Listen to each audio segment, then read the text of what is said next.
everybody, to Tampa, Florida, where it is a college football Saturday night and the home debut for the South Florida Bulls hosting the FAMU Rattlers. First-year head coach Alex Golesh hoping for his first win leading Bulls Nation. They are full of optimism and enthusiasm tonight under the lights at Raymond James Stadium. And we welcome you inside the booth, everybody. Thrilled you're here. Drew Felios alongside my tag team partner, Patrick Murray. Fun matchup tonight. South Florida came up just short last week at Western Kentucky. Meanwhile, FAMU, a very good football team, won their 10th game overall in a row. What are you most excited about tonight? Florida A&M is very talented, a national championship contender at the FCS level. The Rattlers believe they can pull off the upset tonight. South Florida has a very up-tempo offense. They can put up a lot of points, and they want to get Alex Golesh his first win as a head coach tonight. Let's size up this Rattlers offense. They feel like they really have a true leader in Jeremy Musa, quarterback. Jeremy Musa, very talented, has the arm strength to make all the throws, and he's a very cerebral quarterback. The Rattlers are going to need Musa to use that intelligence tonight to get them into the right plays at the line of scrimmage against a very deceptive South Florida defense. As for the South Florida Bulls, it was a heated quarterback competition in camp. When the dust settled, it was all Byron Brown's job. The redshirt freshman Byron Brown is dangerous with his legs. Rushed for 160 yards last week. Showed a lot of toughness and athleticism. The Bulls are going to need more from Brown in the passing game tonight, using that accuracy that he displayed in fall camp.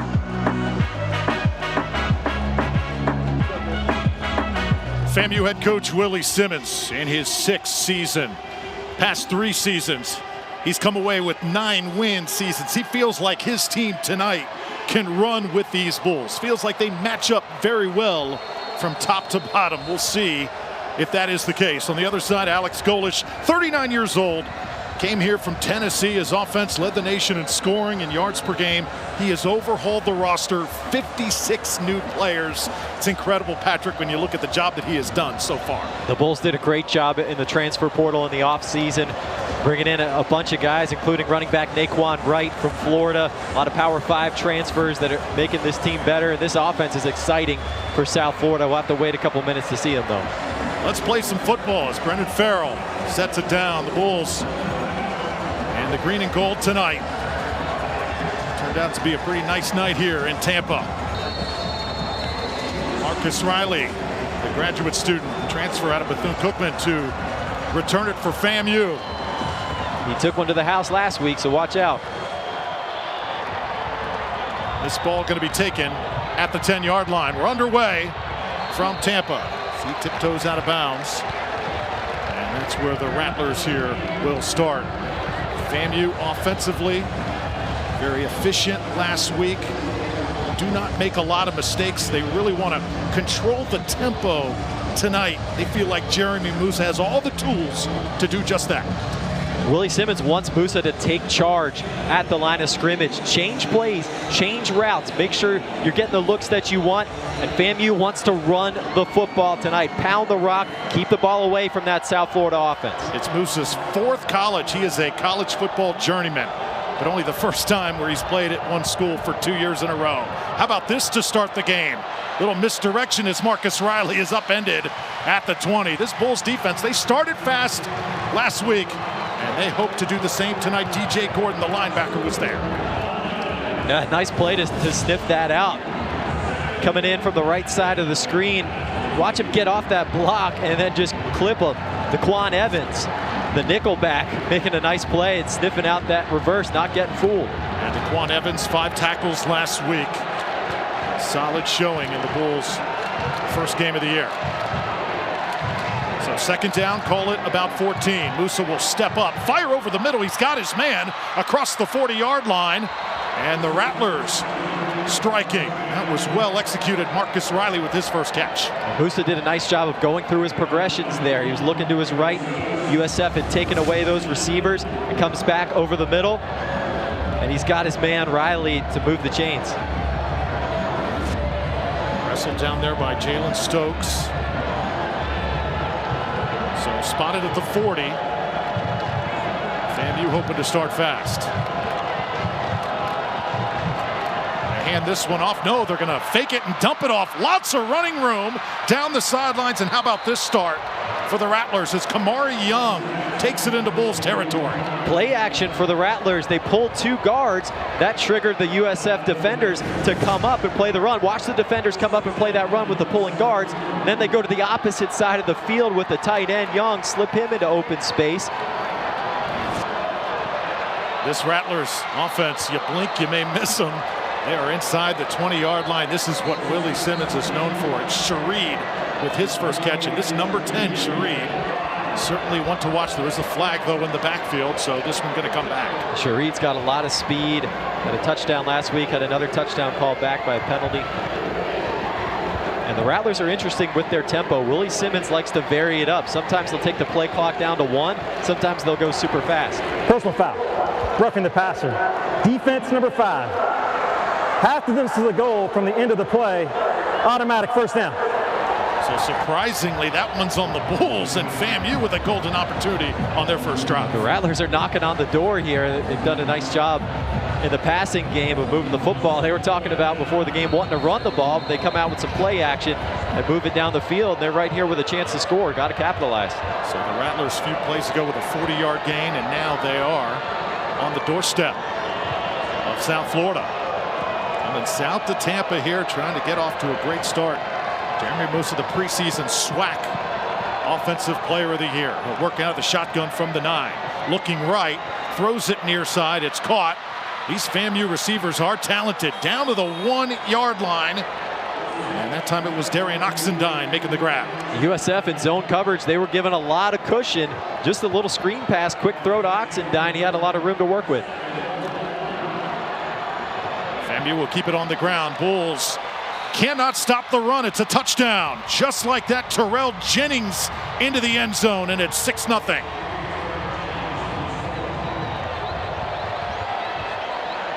Jennings is a big back at 225 pounds. Rattlers got a couple big dudes in that backfield with Jennings and Yant. This time they go to Jennings, and he is tough to bring down in tight quarters like that.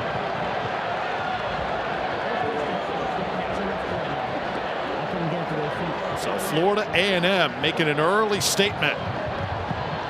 This extra point from Cameron Gillis is up and good. 7-0. FAMU marches right down the field. And they are up early on the South Florida Bulls. We'll be right back to Tampa in just a moment.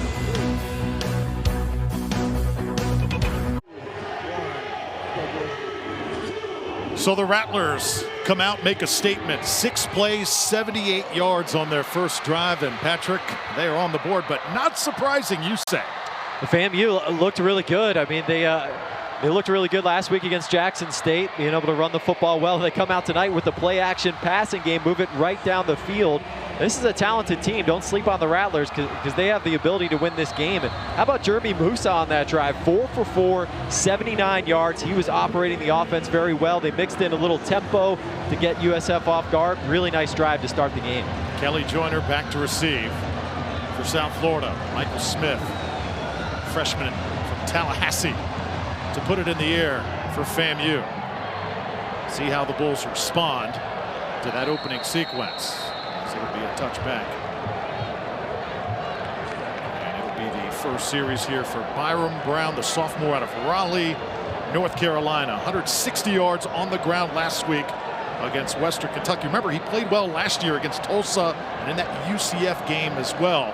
Is he the guy of the future? That still remains to be seen.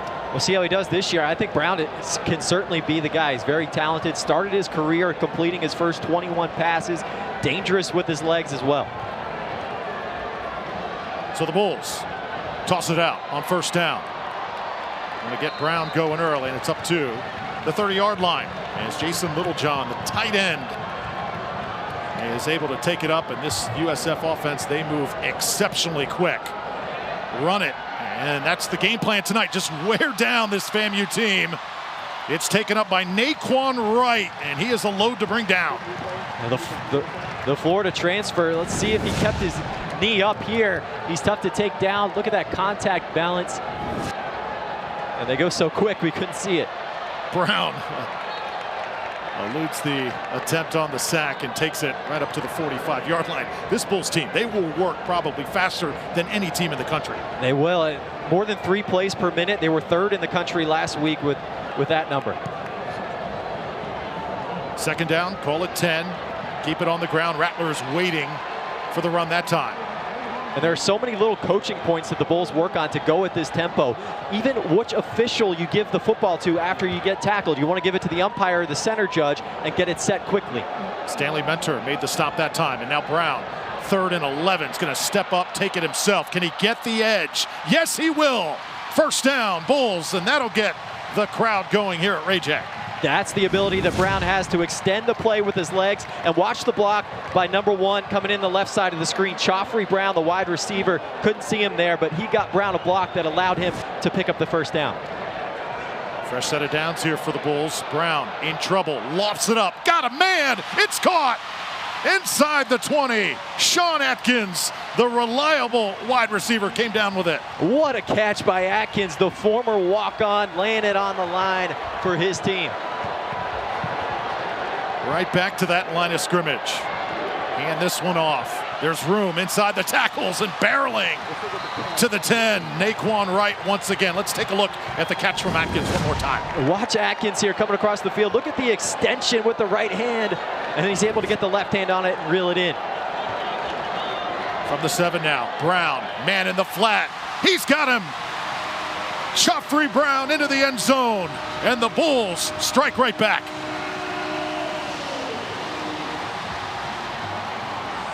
The Bulls like to spread you out wide. They also like to use those condensed formations, create some space on the outside, little play action. Everyone's drawn in by the run. No one goes out with Joffrey Brown. He's got his 2nd touchdown catch of the season.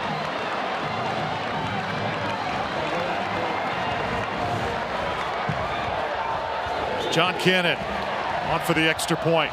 This to tie things up at 7 apiece. It's up and good. 8 plays, 75 yards. Is this offense exciting or what? South Florida, the home debut. They don't want to disappoint their fans for the first time here in 2023.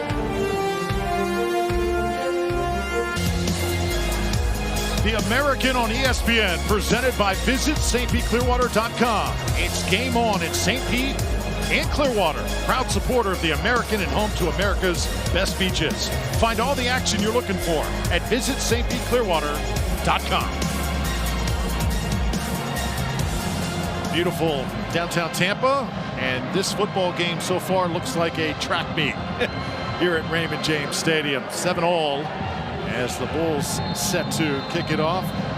Brendan Farrell on the field. Can you believe what you have seen thus far, Patrick, in this football game? I'm excited, Drew. We might see a ton of points tonight, and I love it. Ball's going to be taken at the goal line. So the Rattlers with Marcus Riley. That ball popped out. South Florida says they've got it. Officials trying to sort things out. Still a bit of a scrum down there. Who came away with the football? Will be a huge momentum boost for South Florida, and they have got their first turnover here in 2023. That's a huge play for the Bulls to put the offense in great field position. Big play by the special teams. And that was Mac Harris who came away with it, who forced it, popping it out with the left hand. Take a look at number 19 in green coming in, popping it out with his left hand. So the Bulls have the football at the 17-yard line. USF will run it one more time, trying to set it up right up the middle. Get short yardage, about a 2-yard gain. And stop right there, number 58. It's Anthony Dunn, Jr., very talented defensive lineman out of Sanford, Florida, with the play. Brown pump fakes one time, throws to the corner, and just overshot at that time. Just a little bit off with the accuracy there. Not quite having the chemistry set up just yet with Simmons on those little back shoulder throws in the end zone. Michael Brown Stevens right there on the field, number 6, transfer from Minnesota. 3rd down and 7 now for the Bulls.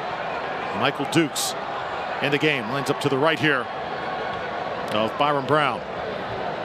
South Florida's got to get to about the 7-yard line here to move those chains. Could be 4-down territory though if you are the Bulls. Set up that run off right tackle, and it's going to be Dukes. It's going to be about 2 yards shy here. What do you do here? I'm going for it. You got that turnover. Seems like a game where there might be a lot of points scored. Be aggressive. Go for it. Try to put it in the end zone. So that's what Coach Golesh will do here. The crowd likes it. Why not? Nothing to lose. About 3 yards to go here on 4th down. They're going to give it to Dukes. He's going to power forward. Did he get to the sticks? Going to be close. I believe he did. Looks like he got it. Dukes got some help from the left side of the line. Andrew Kilfoyle, the guard, the Tampa native, with a good block. So 1st and goal now for South Florida. This is Brown. Fakes the handoff, and that's the play they had scouted on film. It worked to perfection last week at Western Kentucky, and number 40, Dre Jones, was waiting for it. Yeah, you see 40 coming in, reads that mesh, recognizes that Brown still has the football, and then you get a whole bunch of Rattlers diving on top. 2nd down now. Dre Jones right there. Good looking athlete, 6'4", 260 pounds. FAMU has so many players when they get off the bus. These guys are FBS caliber, no doubt. Here's Brown now, rolling left, surveying the field. And that one's incomplete. Everybody was covered pretty well. And it's going to bring up another 3rd down for the Bulls. A good coverage. Kamani King there on Sean Atkins. Not a whole lot of room for Brown to put that football, and ends up going out of bounds.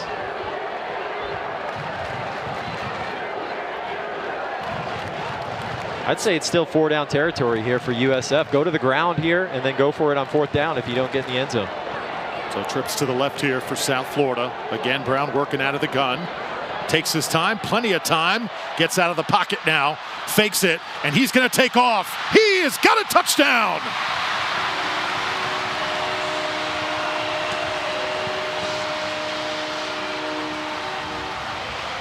That's when Byron Brown is at his best, when he can improvise, gets out of the pocket. Nothing's there. He makes something happen. Rolling to his left. Watch this pump fake here. Gets the defender up in the air, and that allows Brown to get the corner and get in the end zone.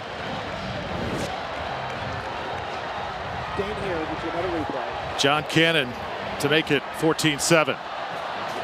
7-play drive that time for South Florida. 2 drives, 2 touchdowns. They're off and running here in Tampa. Look at the athleticism here from Brown. Keeps his eyes down the field. The pump fake, recognizes the run lanes there, and that's an easy score for the redshirt freshman. So Byron Brown gets it done. I think the coaches, they really told us earlier this week, Patrick, they don't want number 17 to overthink it. Play fast, play with confidence. A couple times last week against Western Kentucky, some critical turnovers. Certainly want to eliminate those. And the Hilltoppers were bringing a lot of pressure, some crazy blitzes last week. That rattled Brown a little bit. He started to see some ghosts get a little bit sped up by expecting that pressure to be there. They want to protect him early on, keep him calm, keep him composed, and let him have fun and do things like that when he's improvising and making plays. 1.5 points per minute for Alex Golesh. That's pretty solid for the first-year South Florida head coach. He said, I think tonight we're going to be the hottest ticket in Tampa. He wants to eventually fill up this stadium. And South Florida, again, special teams stout as they're able to bring Marcus Riley down as he gets to the 20. Gets a little chippy down there on the field as well. Both of these teams, remember, a lot of these players, they know each other, played against each other in high school, and there's a lot of pride on the line here tonight. A lot of flags flying there, and yeah, FAMU comes in as an underdog and an FCS team playing an FBS opponent, wanting to be hungry for a win, come out and fight. Yeah, there could be a little animosity at times.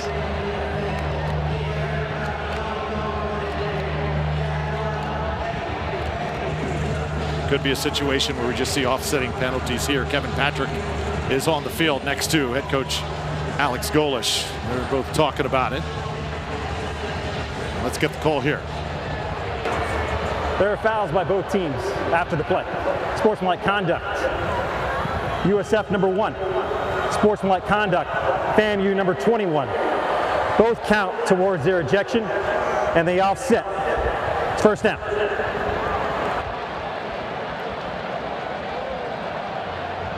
So offsetting penalties there on both sides, trying to simmer down both of these teams. Emotions really high here in the home debut for the Bulls. Especially when you have a game the way this one is started with a whole lot of scoring, the intensity ramps up pretty quickly. So Jeremy Musa back at it. 6th-year college player. And the big running back takes it. That's Jaquez Yant. Talented running back out of Tallahassee. Let's take a look at the impact players tonight on both sides. Shareed and Yant for FAMU, Evans and Berryhill for South Florida. A lot of speed for Shareed and Yant. Good combination of size and speed. This ball going to be thrown away, incomplete. Nobody was open, and Musa just tossed it away. You know, usually when you've been at 4 schools in your collegiate career, that a lot of times means maybe the player's the issue, not the institutions, but that's not the case with Musa. The FAMU staff absolutely loves him. And they say he's a great guy, very coachable, wants to be good, wants to be a leader, wants to help his teammates. He's been at Hawaii, been at a JUCO, been at Vanderbilt, and now he's finally in the same system 2 years in a row for the first time in his career. He's got 3rd and 9 to work with here. Here comes the blitz. South Florida bringing pressure, and they were able to get to Musa that time. Laid a hit on him as well, so well done by the Bulls defense. They did that early and often last week at Western. Michael Williams bringing the pressure for South Florida, and that's what a Todd Orlando defense is going to do. They're going to show you some blitzes, some simulated pressures, bringing defenders from all over the place, and it's going to be key for FAMU tonight to get into the right protections and not turn anybody loose up the middle like they did there. The former walk-on Sean Atkins to return this punt. Trey Wilhoit is back to punt it away for FAMU. It's a good kick, nice and high, and it'll be taken at the 34. Well done. Sean Atkins gets a block. No flags on the field, and he's going to be marked down near the 30-yard line. Well, there is one that just got thrown at the 45, so we'll check that one out. What did you see, Patrick? Probably going to be a hold there with where that was thrown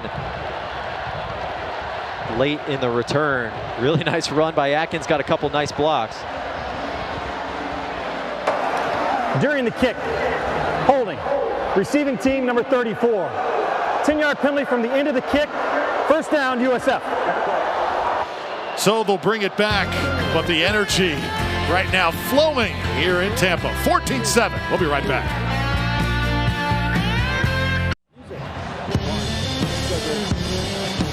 Pretty productive day on the ground last week at Western Kentucky. Brown, Wright, Dukes, and Powell all shining and just shy of 400 yards, 8th most in program history. The offensive line did a great job for South Florida last week at Western Kentucky. The coaching staff loves this running back room.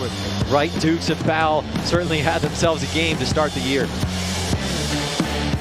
Michael Dukes starts the drive at running back. Byron Brown again working out the shotgun with 4 wide receivers. It'll be Dukes. And Dukes, first contact, surging forward, gets about 4 more up to the 29.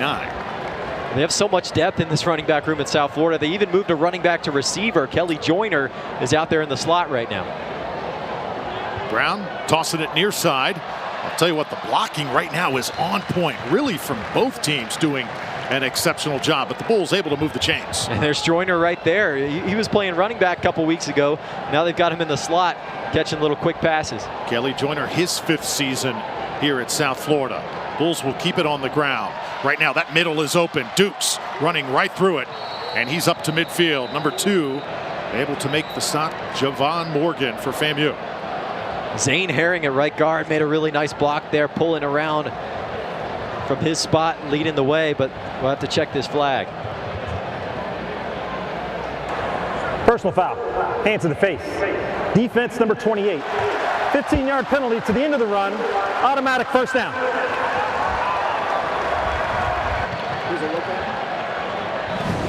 Johnny Chaney Jr., the running back.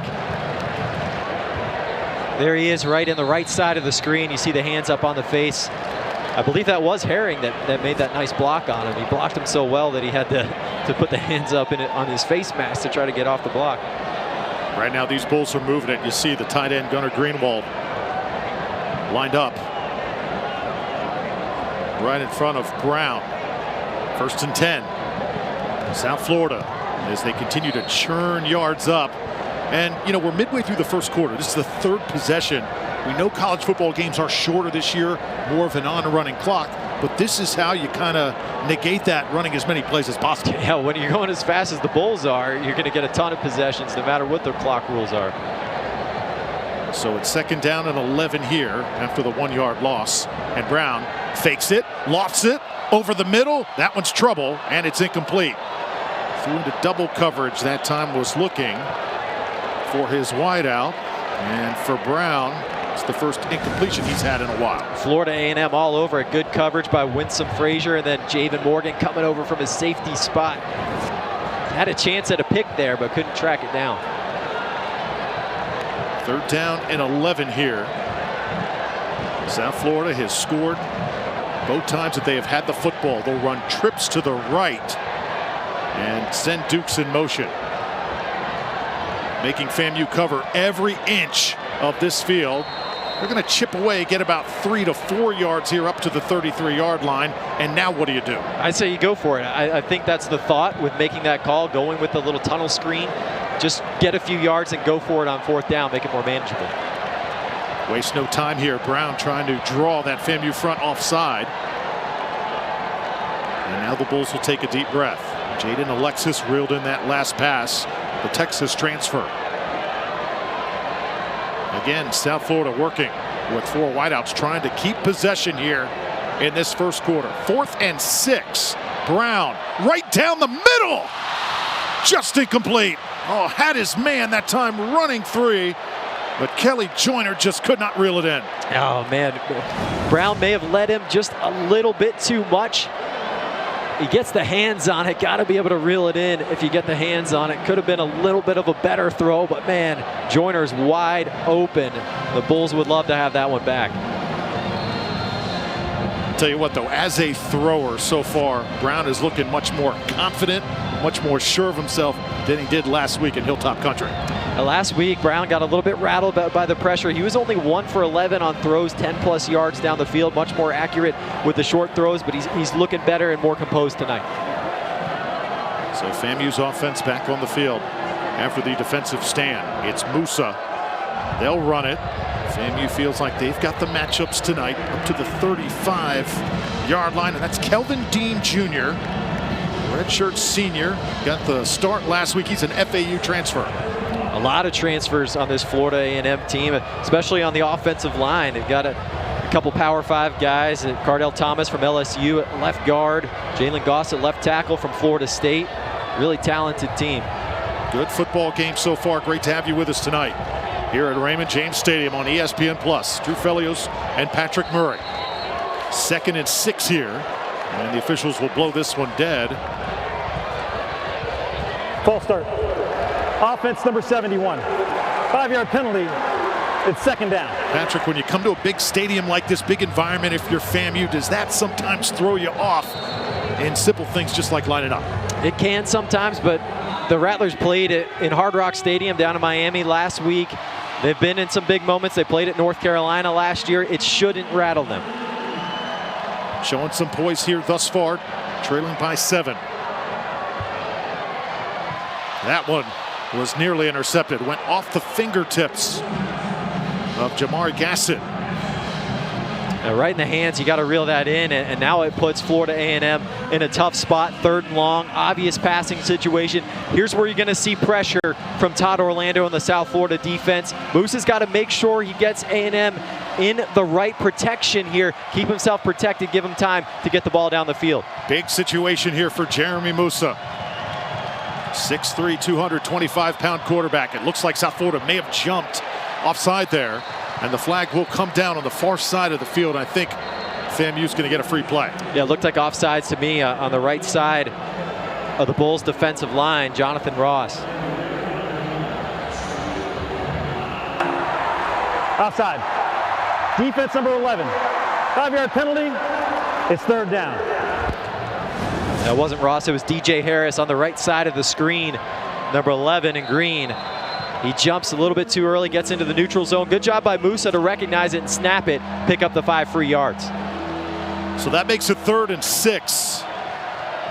Musa completed his first 4, but 0 for 4 since. Here he is again, standing in against that pressure. A man is open, and that is going to be a penalty. And that is uncharacteristic from this Bulls defense. Logan Berryhill, the safety, knows better. A 5th-year senior, a little bit of a late hit there. And that's tough for South Florida to give FAMU a free first down and extend the drive. Secondary for the Bulls. Played disciplined last week. Right place, right time, but not here. 15-yard penalty, automatic first down. Oh, they're calling pass interference on Amaris Brown. And it was clearly Berryhill. But I don't know about that. That seems like an uncatchable ball to me. There must have been something that occurred earlier in the play because they called it on Amaris Brown. That was Berryhill that made that hit.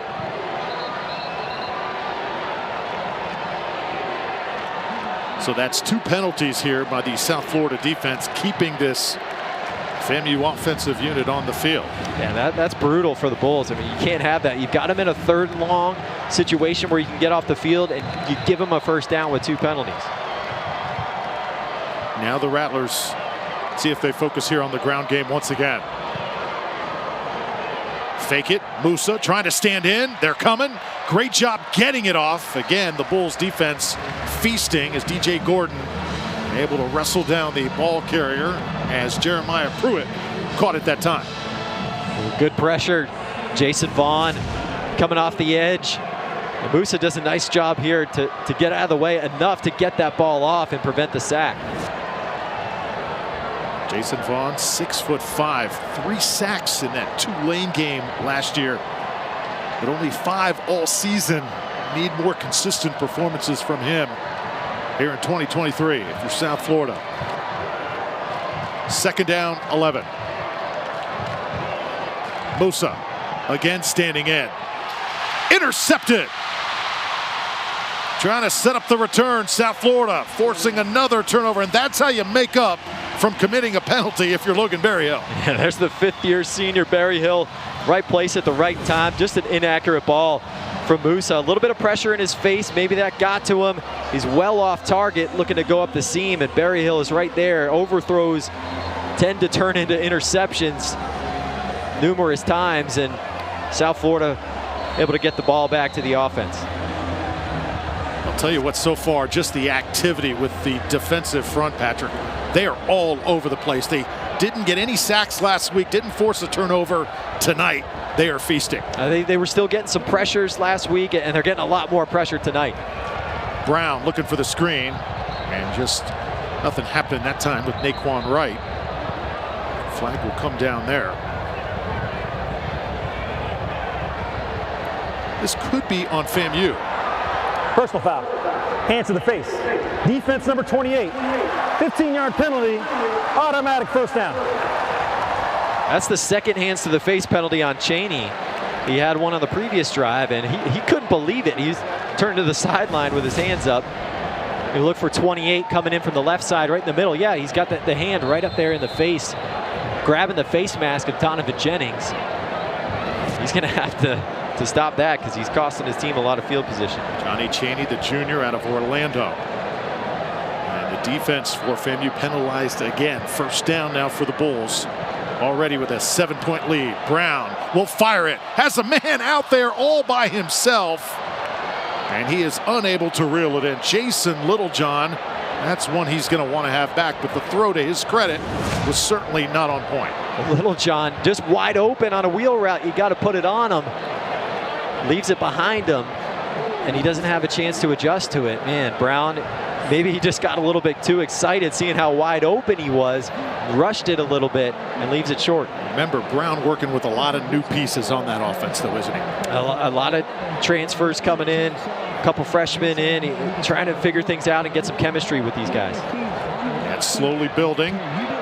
South Florida again using the screen pass, and that's good game tackling there by the FAMU defense as we get ready for our Regions Bank impact players on the field. Anthony Dunn, quite a defensive performer for FAMU. Yeah, he had 2 sacks last week, 3 sacks in the final game of last season. Isaiah Major, their leading tackler at Mike linebacker. Naquan Wright, the Florida transfer running back, and Joffrey Brown at wide receiver had an 84-yard touchdown catch last week. So Bulls running it on 3rd down, as that was Naquan Wright, had 111 yards last week in their opening game, and a 4th down again for the Bulls. They're going to have a lot of these when you run an offense like this, and 4th down conversions probably going to be something that's a lot more plentiful than 3rd down conversions if you're South Florida, the way they run their offense. Alex Golesh wants to be aggressive with 4th downs in the opponent's territory. They'll run it. Brown tried to sell that fake, and I'm not so sure he got to that marker. It looks like he's going to be just shy. I don't think he got it. Florida A&M did a really nice job up front on the D line of just holding that line. They may have given him a couple yards, but then they stood strong. So it's another defensive ruling stand. On the field is the runner short of the line to gain to change the possession. 1st down, FAMU. So that's the 2nd time FAMU's defense has held Coach Golesh. Not bashful at all. That's the way he likes to play football, that Josh Heupel style that worked at UCF and then Tennessee. He's brought here to South Florida, and they're going to stick to that game plan. And that area of the field in between the 30 and the 40-yard line of your opponent is that kind of gray area. Too close for a punt, too far for a field goal. He's going to always have the aggressive mindset of let's go for it on 4th down.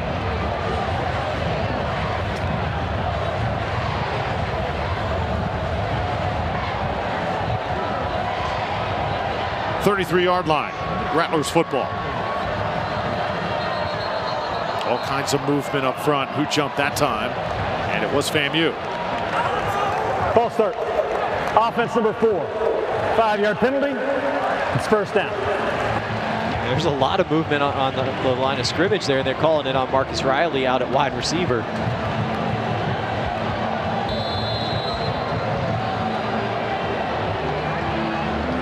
Hot and cold start so far for Jeremy Musa.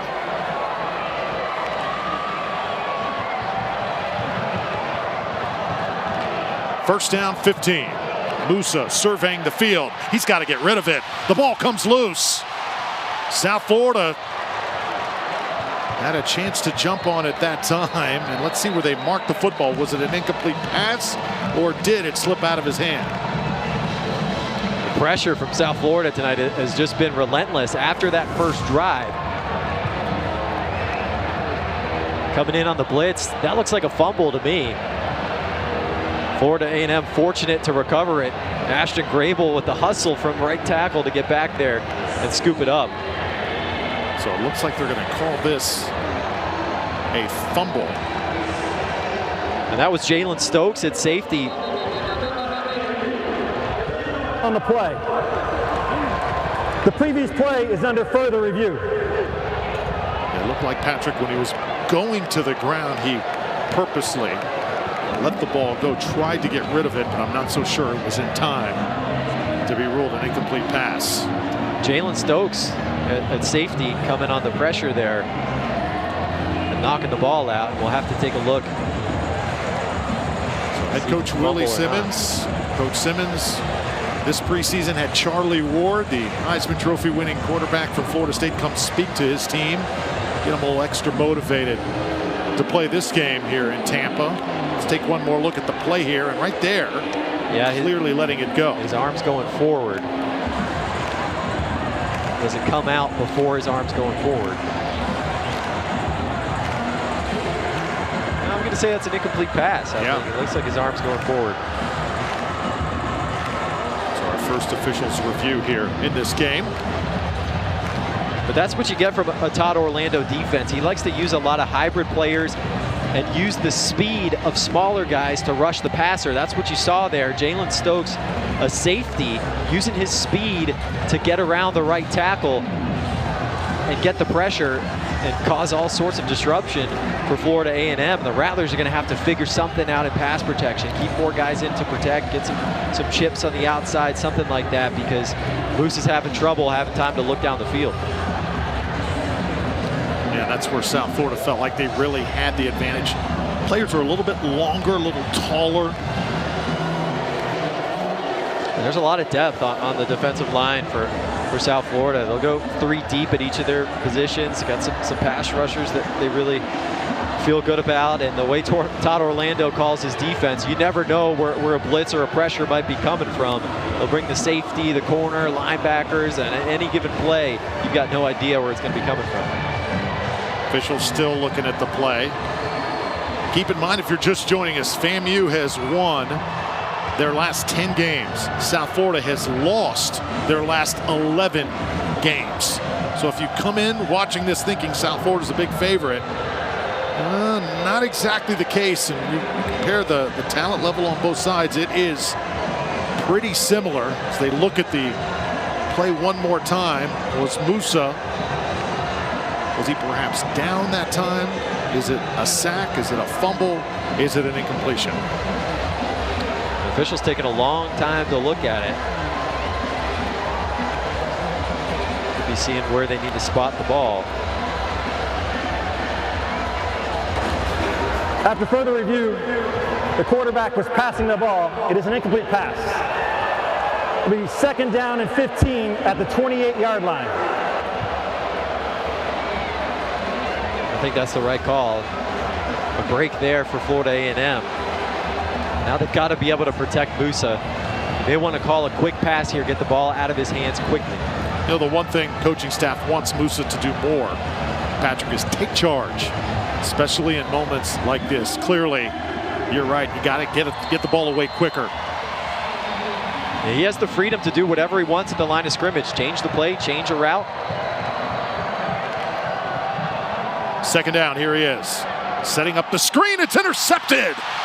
Oh, the Bulls defense right now just having their way. With the football, Jalen Stokes, the safety. Stokes again, he just had the pressure on the previous play. Now he gets the pick on the screen. Not a bad call to go with the screen, though, with the pressure you've been getting. Look at all the green jerseys in the face of Musa. He just floats it out there. And Stokes does a great job of making the pick. I don't know if Musa ever saw his target, and Jennings was just kind of drifting, never set his feet. South Florida takes advantage. 2nd turnover this defense has forced. They are feasting here tonight. Special teams also forced a turnover as well. That's the first interception right there for number 21, Jalen Stokes. 1st down and 10, Byron Brown will go back to work. South Florida trying to strike quickly. Oh, that looks like it could be a face mask as Dukes was absolutely dragged back, but no flag on the field right now. It may have been just the jersey that he grabbed him by. It looked a little bit rough. How about this formation here? Brown comes near side with it. It's Atkins. Well, he is really good after the catch, Patrick. Atkins is very shifty, not the biggest guy, but he's got that quickness, the agility. Got a nice block from Simmons on the outside, too. Once more, it's Dukes. Runs into the pile, gets bounced back just a bit, and is able to get about 3 there on the run. A good pursuit from Anthony Dunn Jr. He's been the best defensive player so far this year for Florida A&M. And head coach Willie Simmons says he's even more talented than Isaiah Land, who's playing with the Indianapolis Colts right now, the former Rattler. Dukes one more time, just following his big offensive line on that left side. Big Andrew Kilfoyle, number 75, Donovan Jennings, 73, and Mike Lofton, the safety, 65, out of Clearwater, right now paving the way. A trio of guys from right here in the Bay Area. So, one quarter in the books. Fast and furious here at Raymond James Stadium. FAMU struck first. South Florida came right back. It's 14-7 to the second quarter we go on ESPN+.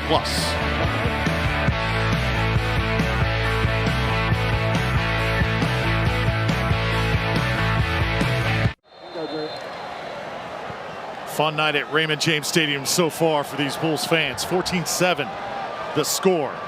And South Florida again threatening inside the 10-yard line. They've got a 3rd and 5. Brown rolling out and fires incomplete. Was looking for Michael Brown-Stevens as he fell down. And now decision time once again for South Florida, and it looks like we could see a field goal try for the first time. They're going to kick the field goal. I think that's the right move with the lead. You're already up 14-7. Your defense is playing really well. Put some points on the board, make it a 2-score game.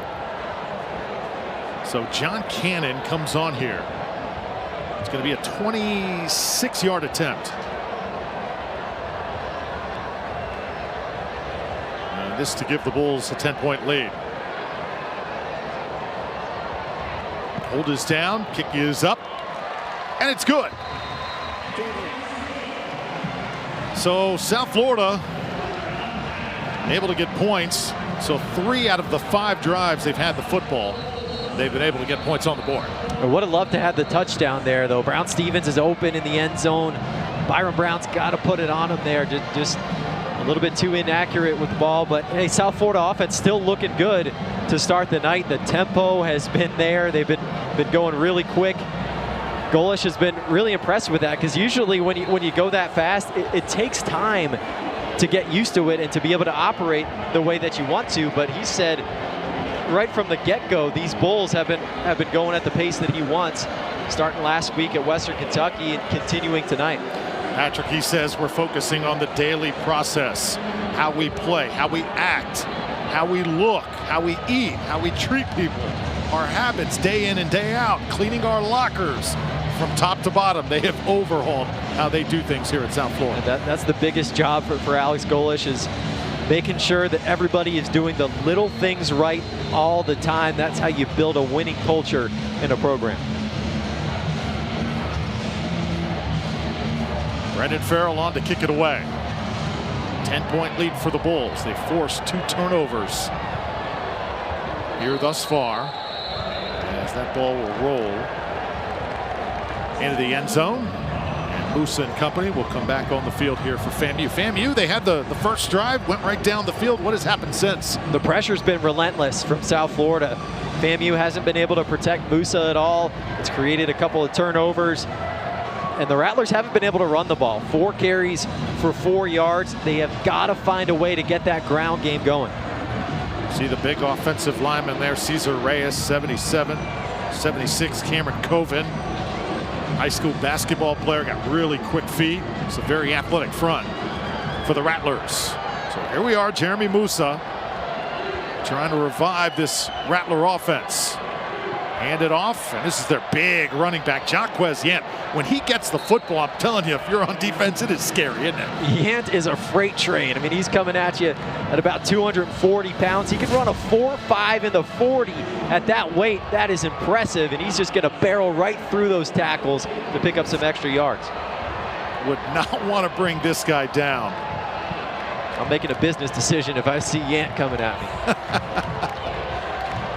2nd and short.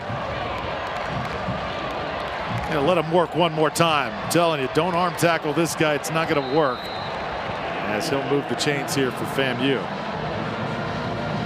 The offensive line looking a little bit better now. They've had to shuffle things up. They've got some backups in the game. And Reyes at center is the backup. Morgan Moore at left tackle. Jalen Goss has been banged up a little bit. And Grable had a kick out from right guard to right tackle. So it can be tough on an O-line when you have to move around like that. You want to get some chemistry going. Rattlers here making some adjustments. First down. 37-yard line. It's Musa. Good play action. And able to hit his man. That is well done and well executed. Marcus Riley, grad student out of Tallahassee, look at the pulling linemen. They do a great job with this play action. You pull a couple linemen, you're going to draw some defenders, and that's a nice catch by Riley. Musa again. In dangerous territory that time. Braxton Clark defending for South Florida. The intended target was Nick Dixon. Good play there by Clark. USF had some good coverage. FAMU tried to go tempo on him, but could not catch the Bulls off guard. So 9 wins in the past 3 seasons for this FAMU program. They called this a season-defining game, though. Always want to take care of their business in the SWAC. Eventually shoot for that Celebration Bowl, but to get a big win here in this venue would be huge for the program overall. And this guy, Jaquez Yant, again, pounding his way inside the 50-yard line, and he is on the Bull side of the field. Now Florida A&M in a passing situation, 3rd and long. We got a Bulls player injured on the field. So Braxton Clark took a knee that time, and we'll hold things up. It's a hot and humid night here, and we got guys flying around the football, playing this game at 100 miles an hour, like we said, since the start. When you're playing the kind of tempo, you're going to be getting tired and cramping up a little bit. We'll step aside. Come back in a moment.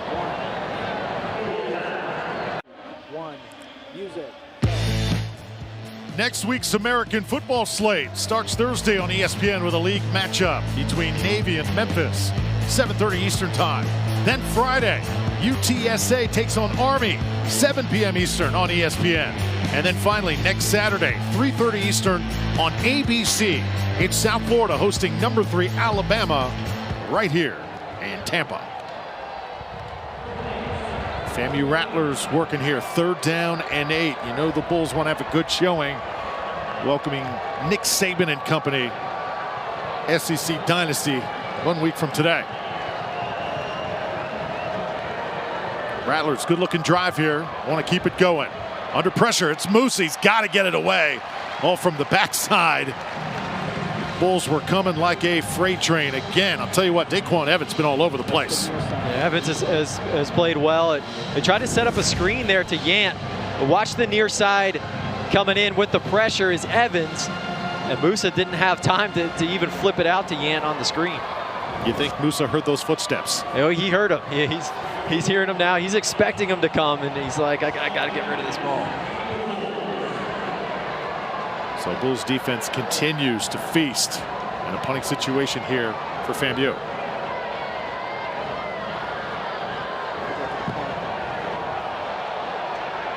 And a flag's going to go down here. Looks like the punter may have been rough that time. And Sean Atkins squeezes it, but FAMU could get another opportunity here, and this would be another uncharacteristic penalty by the Bulls. Punter went to the ground, and that's going to be a 1st down for Florida A&M.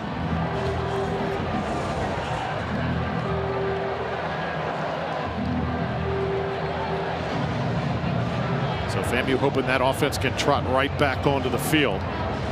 Gonna wait to get the call here. Running into the kicker. Defense. 5-yard penalty. Replay, 4th down. Not a 1st down because it's just running into the kicker, not roughing. Saw the look from Willie Simmons. I think he wanted the roughing. Let's see if it. Ooh, wow. Got a little push there with the hand. That probably could have been roughing. Florida A&M certainly says it was. Penalty story thus far. Now they're going to go for it. 4th and short, 4th and 3. I'm giving the ball to Yant here. Let the big fellow go to work and lower the shoulder. So Jaquez Yant is the running back. Rattlers spread things out here. 4th down, about 2.5 here to get. And top of your screen, jumping first. Another mental mistake. Offense number 88. 5-yard penalty. It's 4th down. Man, that's brutal for Florida A&M. And that's the 2nd one on a receiver, which is kind of strange. You don't see it as often. Wanted to get a good jump off the line of scrimmage, and now they're going to have to punt. costly mistake. Coach Simmons cannot believe it.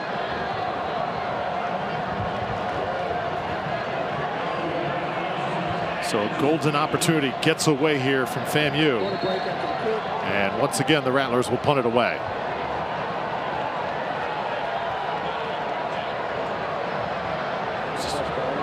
So Trey Wilhoit is back to kick it away. They'll swap the ball out here. Very wet on a very damp night in Tampa. And again, it's Sean Atkins to reel it in for South Florida. He's going to let this ball bounce this time. And it's going to take a Rattlers bounce. Oh, all the way inside the 2-yard line. Well done by Trey Wilhoit. So South Florida has it. Dangerous territory when we return.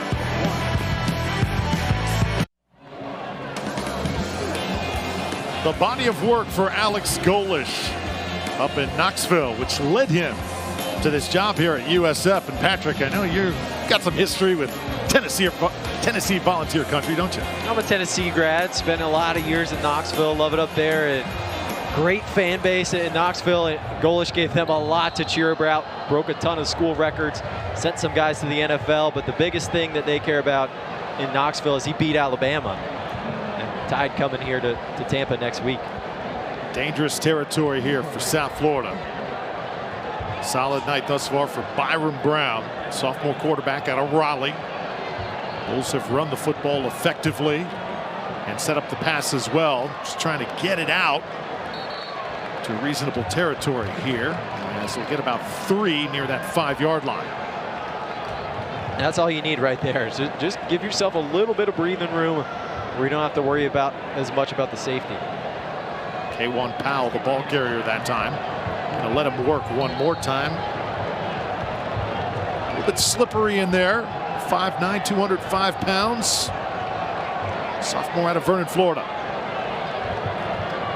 USF may just run it again here and play conservative with a 10-point lead.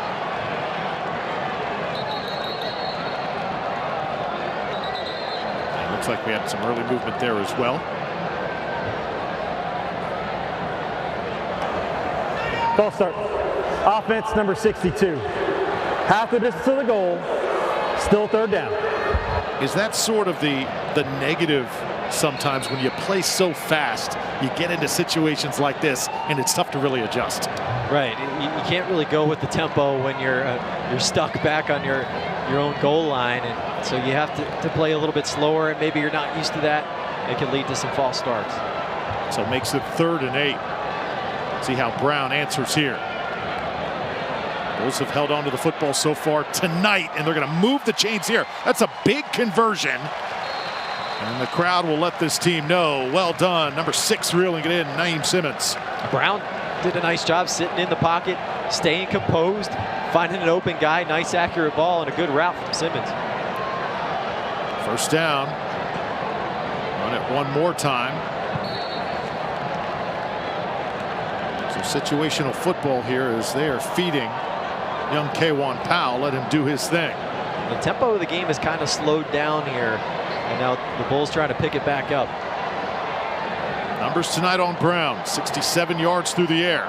Looking for more here. Under pressure, though. He's not going to get away this time. That's FAMU's 1st sack tonight, as it's the linebacker Isaiah Major coming that time. Major coming on a blitz. Brown almost got away from him, but Major had the strength to get him on the ground. So coming off a sack, 3rd and 16, Bulls still rush up to the line. Quick to snap it. Well, they're going to take a look at the defense here, see what they've got, try and get the right play called to get it beyond the sticks.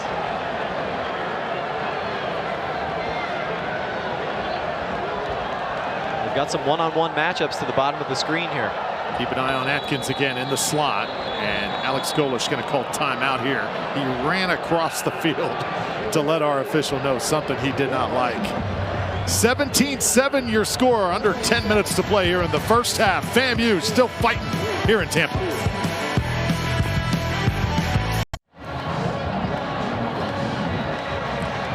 17-7, South Florida leads Florida A&M here in the second quarter. The iconic pirate ship here at Raymond James Stadium. You ever been to a football game here, Patrick? I haven't. This is my first one. That was one of the reasons I was excited to come here, was to see the pirate ship. It's pretty cool. When that thing goes off, back in the day when Mike Allstott used to run the ball inside the red zone and those cannons would fire off, it was the most exhilarating thing here you would ever see inside this stadium.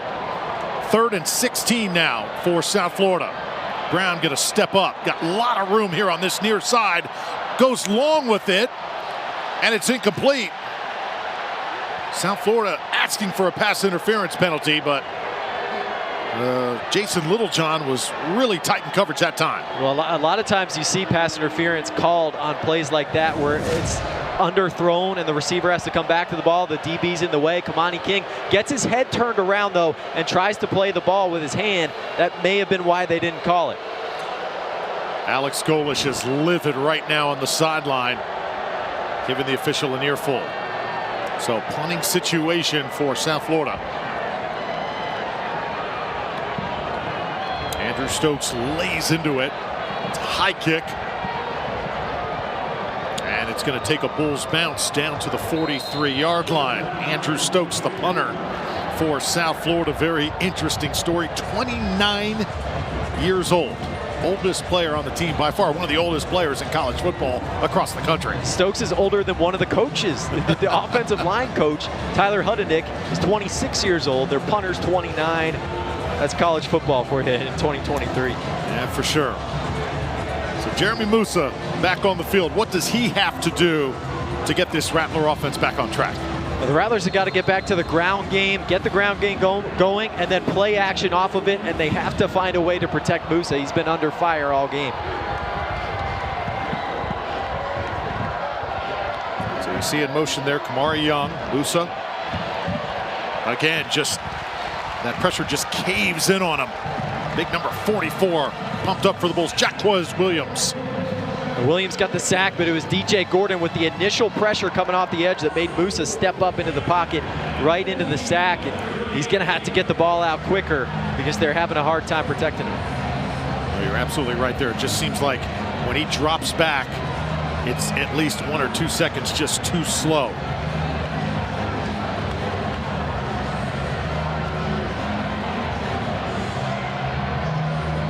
Coming up on 8 minutes to play here in the first half.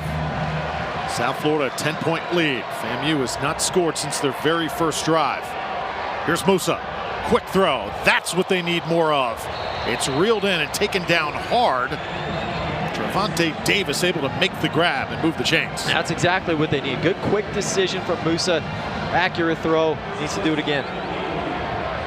And he will come near side with it this time. Jamaray Shareed, so talented, as Amaris Brown right there with him. And the automatic flag going to come out. I think the gesture that time is going to provoke the penalty. The throat slash from Amaris Brown. He's going to be hearing it from Alex Golesh. After the play was over, sportsmanlike conduct, taunting, defense number 9, his first 15-yard penalty, automatic first down.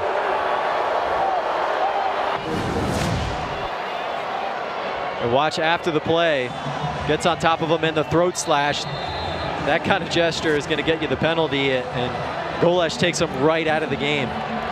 So come stand next to me. Amaris Brown, the Kansas State transfer, came home here to play, went to high school at Armwood nearby. And that's where, if you're Coach Golesh, you got to get a handle on that early, kind of set the tone for your team. In-game penalties like that, just unnecessary. Yeah, can't have that, and we got a FAMU player down. So Terrell Jennings on the carry. That is one of the big linemen down there. That's number 55, Michael Marshall. They'll check on him. We'll step aside.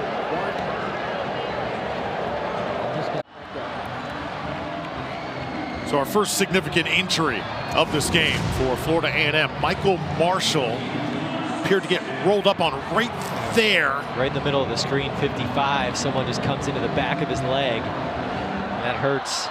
And he was a backup offensive lineman for Florida A&M. So they're getting a little bit banged up on the O-line now, having to go deep in the depth chart. Second down and 5 now.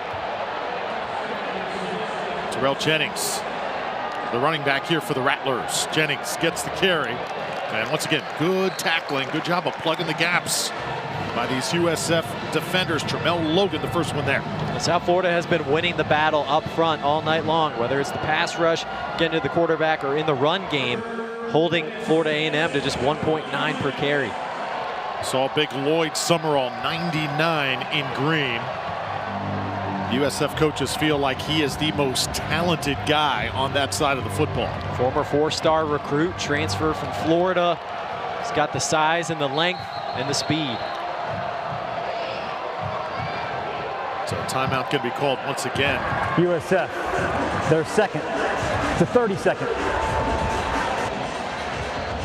So a short timeout here called for Musa and FAMU to take a deep breath here. Critical moment in this game.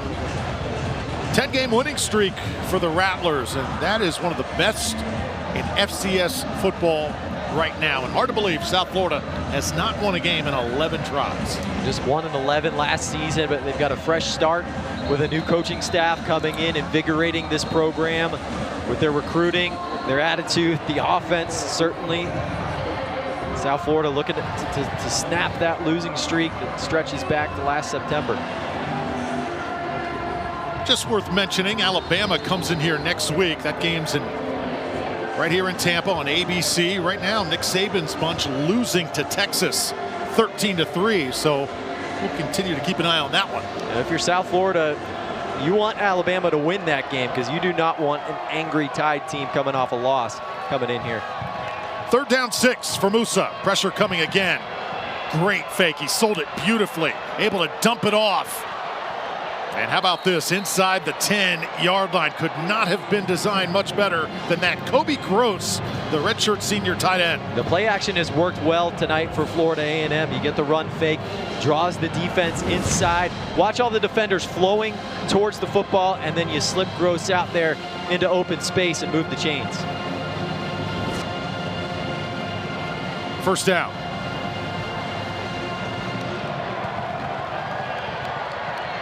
Rattlers keep it on the ground. Bull's able to stay right with it. Number 17, Jalen Schuler, 3-time state champion up in South Carolina. Also played for Coffeyville Community College. A linebacker on the stop. They're doing a good job, USF is, of recognizing that run, that counter run, when they're pulling the guard and the tackle and flowing to it right away. FAMU is going to have to find another answer, making sure they're checking into the right place at the line when they're running the football.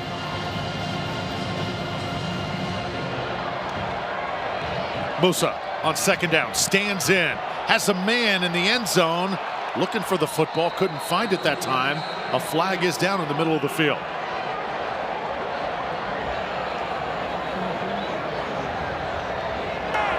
Prior to the pass, holding. Defense number 37.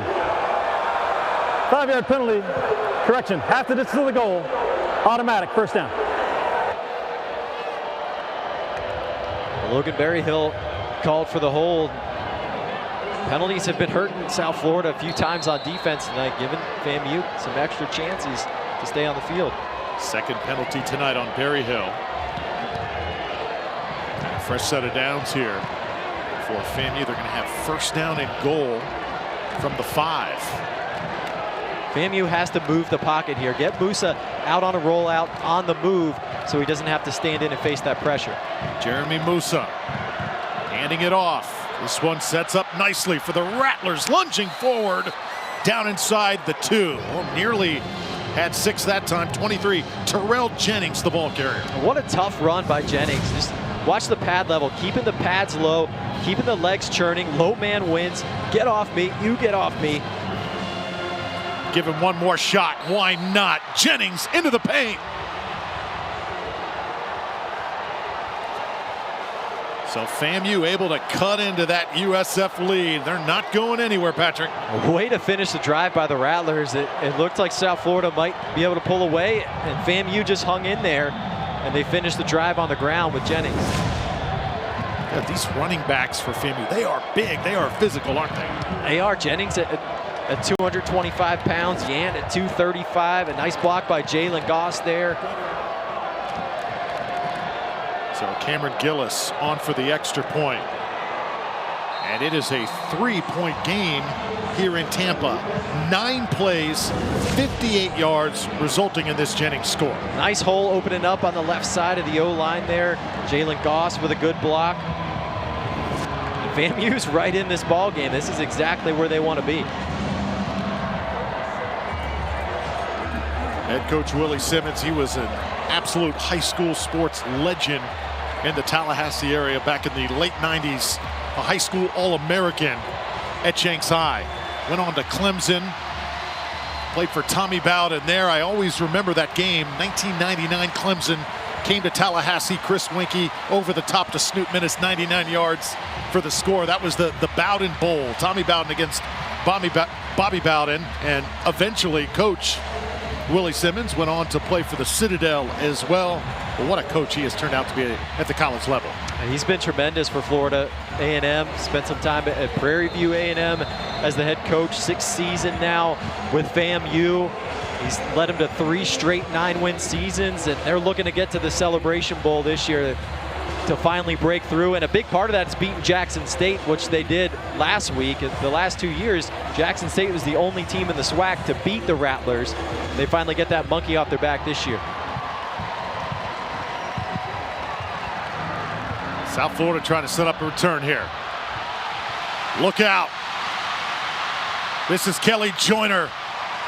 Needed about one more block. Able to take it to the Rattlers side of the field. And 17-14 now USF with the football back and under 5 minutes before the end of the first half. That's an important play for the Bulls to flip the momentum. Joyner with the speed, and we got a penalty. And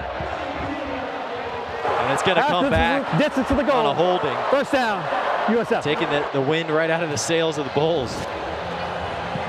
Well, it's penalties like that that should concern you if you're a South Florida fan. But you're right, Patrick. There was a moment there in that game. It looked like USF was about to pull away, and FAMU just found a way to hang around. This is why you got a head coach who's all about winning and just keeping your character, playing your game. They're doing that right now. Simmons does a good job of setting up his players to lead. He's got an 11-player leadership council, and Simmons says, I set the standard, the players uphold it. South Florida with the football. USF got to be careful here. They toss it near side. Jaden Alexis will work. Do a nice job to get it to the 20-yard line. They have Weston Wolf, the tight end, out there. Good formation setup, and he gets a nice block for Alexis to open up some space. Bulls will work quickly once again. Brown, good job checking that off. Held it back. That time was going to toss it outside. Saw it wasn't there. Took it up for about 4. A good idea to make something out of nothing, not make a dangerous pass. Just get a few yards and get another down. Daquan Wright in there right now with Brown. Fake it to Wright. Brown looking. Keeps the play alive. Incomplete. It looked like Wolf was coming open over the middle of the field. If Brown could have hung in the pocket just a half-second longer, he might have had a big play down the middle. Offensive coordinator Joel Gordon for USF said, we've got to stay focused for the entire game. This is a key moment in this ball game right now. Quick slant time. Jaden Alexis reeling it in, but he was taken down immediately, and Kendall Bowler made the stop. And we've got a flag well behind the play that we're going to have to check in on. That's a really nice tackle by Kendall Bowler. Tough to tackle in space like that.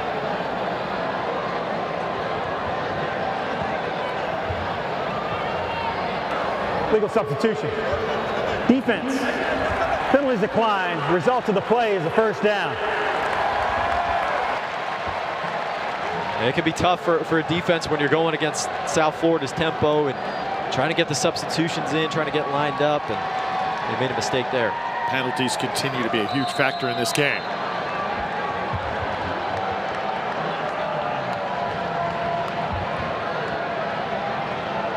First and 10. Byron Brown snapped a little bit late that time, and we're going to have some early movement here as the quarterback was dragged down there as well.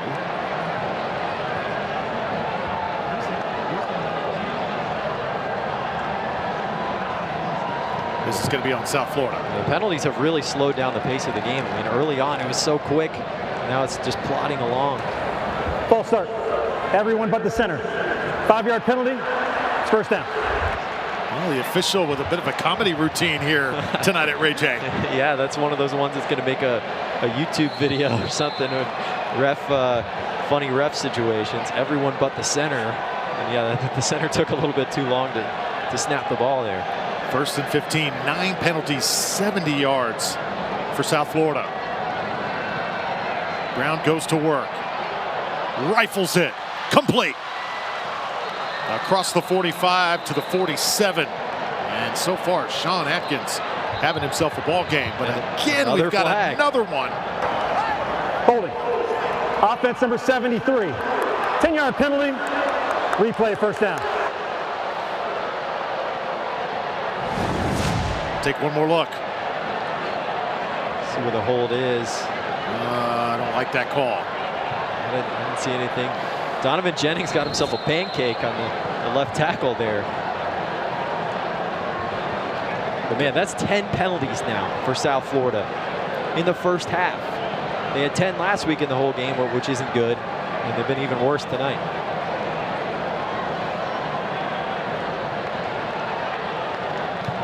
So now first and 25. Major setbacks here for this young USF offense.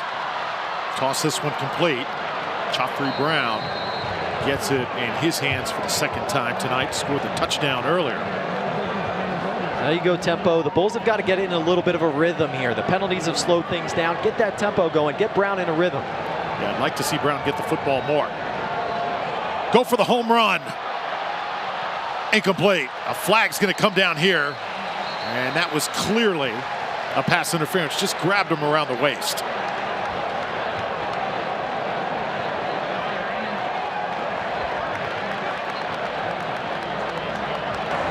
Pass interference. Defense, number 4. 15-yard penalty. Automatic. First down. Penalty after penalty, and 6 for Florida A&M. Kamani King said, I'm not going to get beat. I'm just gonna grab him and get a flag instead. Yeah, this one was a no-brainer for our official right there. Yusuf Terry was the intended target. And Terry had him beat. He stacked him. And that little grab right there may have kept him from getting to the football. King said, I don't want to get beat for a touchdown. And let me do what I can to try and slow him down. First down for the Bulls, 17-14. South Florida now with a little bit of jet sweep. Did it across the 40, Michael Dukes. Rather number 3, Kelly Joyner. Ball carrier that time. Big block there from Naquan Wright out in front, but the defender was still able to reach out and pull him down.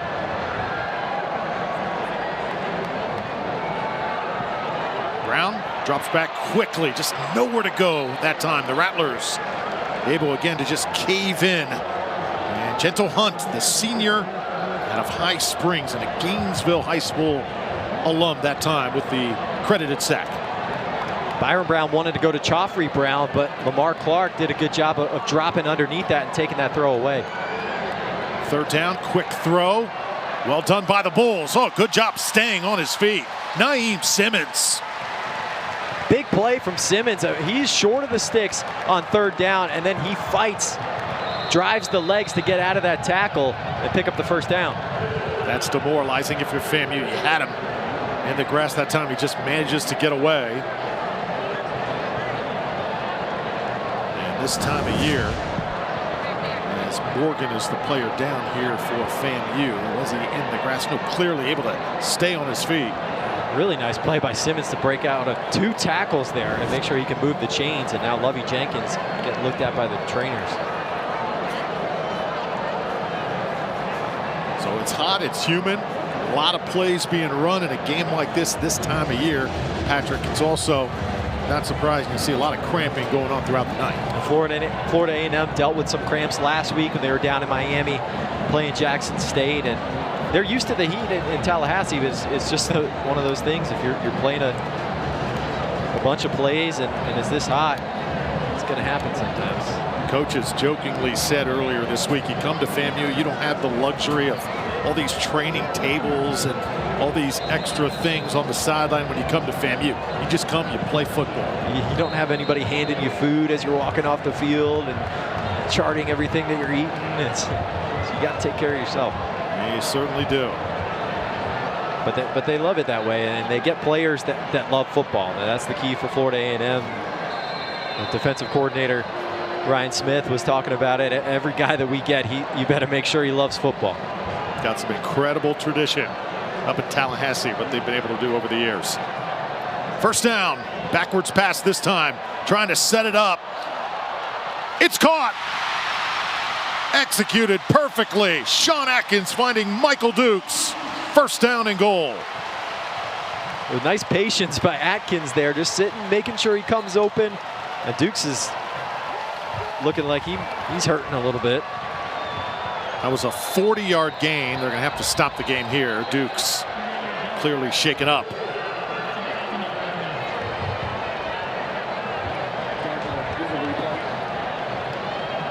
So Alex Golesh pulls this one out of the bag. Dukes just running right up the middle, collides with a defender, and he's wide open. And really nice throw from Atkins. Great throw for a receiver. And then at the end there, Dukes kind of gets hurt in the abdomen area.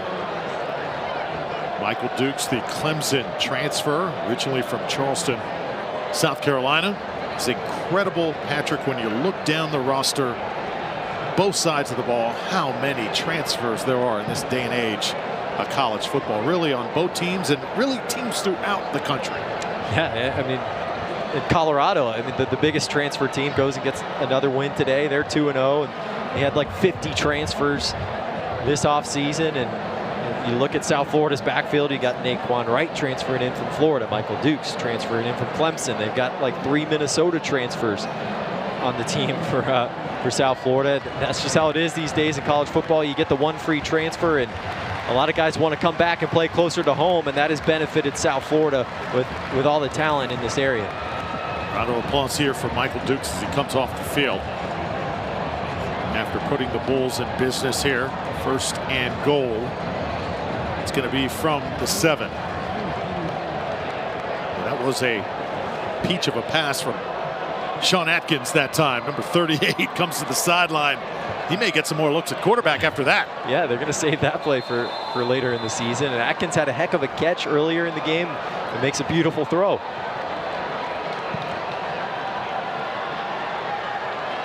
So now Byron Brown leading the Bulls. Fakes it. Wants to take it himself. Rattlers are right there with him. He's able to get maybe a yard out of it. Not much more there. Javen Morgan at safety recognized that one right away. Came down and made the stop. But you see Brown's athleticism there, the elusiveness he has. Over the top this time. Caught. Touchdown Bulls.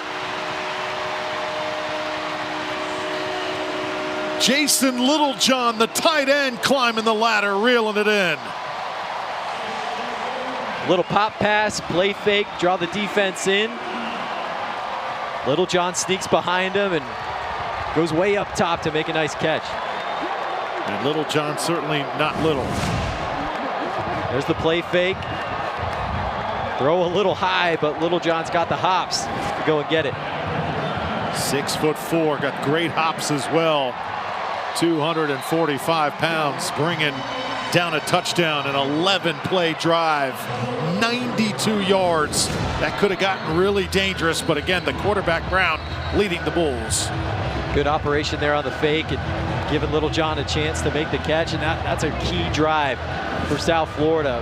The way Florida A&M was sticking around, they were starting to flip the momentum a little bit. Bulls go on a long drive and don't leave FAMU much time to score at the end of the half here either.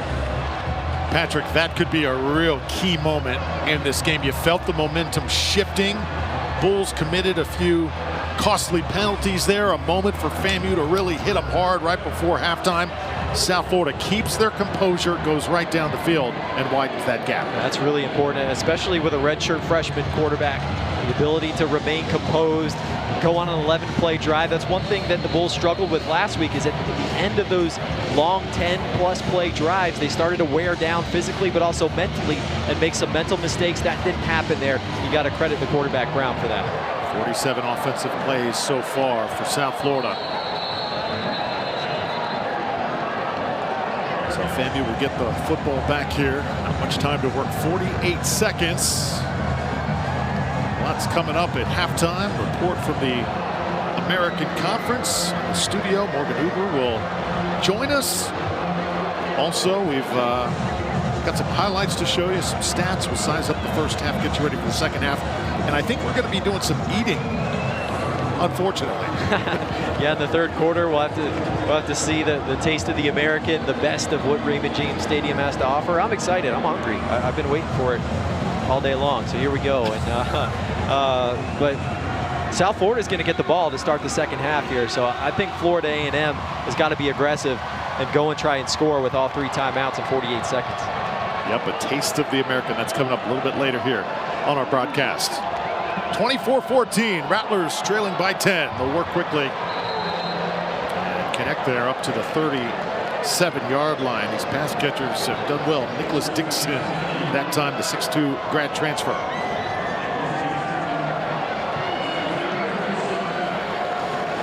Clock continues to run. Down the sideline, wide open. He'll take a shot, but it pays off for FAMU. Some words exchanged too afterward there, as that is number 4, Marcus Riley. Really good throw there from Musa, fitting it in between the corner and the safety. Jones a little shaken up for the Bulls. Will Jones, the safety, delivering the hit, but maybe got the worst of it that time. Here's Musa. Gets out of the pocket, down the field. Oh, the Rattlers showing some composure here. And once again, it's Dixon. The Bulls are going to have to bring some more pressure. They've just been going with a regular 4-man rush on this drive instead of doing some of their exotic sim pressures and blitzes, and Moose has had more time to throw. I'll tell you what, that is impressive right there. 3 plays, bang, bang, bang, and you're in field goal range. That's an important answer for FAMU to, after the South Florida touchdown, get yourself right back in position. Now they have to finish the drive here in the red zone. FAMU saying that we do not want to give South Florida the game. We want to make them win the game. This is a game that at the start of the season, many had this one as an upset alert. FAMU could be primed to win tonight under the lights in Tampa. We're hanging in. South Florida a 10-point lead. FAMU looking for more points here before intermission.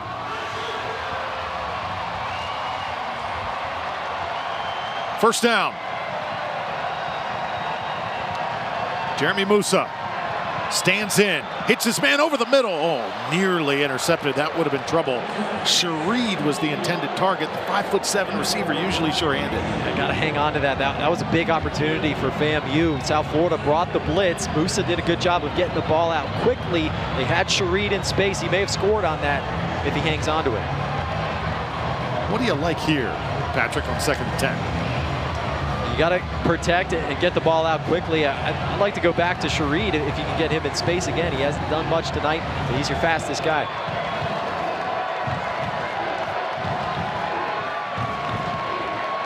$18 seconds. Musa got to get rid of it quickly. Does just that. Inside the 10. Oh, the ball comes out. South Florida's forced another turnover. DJ Harris has the football. And again, the Bulls dodge a major bullet. Oh, huge play from the South Florida defense. They've been all over the place tonight, whether it's pressures, turnovers. Give credit to the Bulls D. Good completion. And then on that hit, it just comes out. Good pickup by Harris to pick up some extra yardage.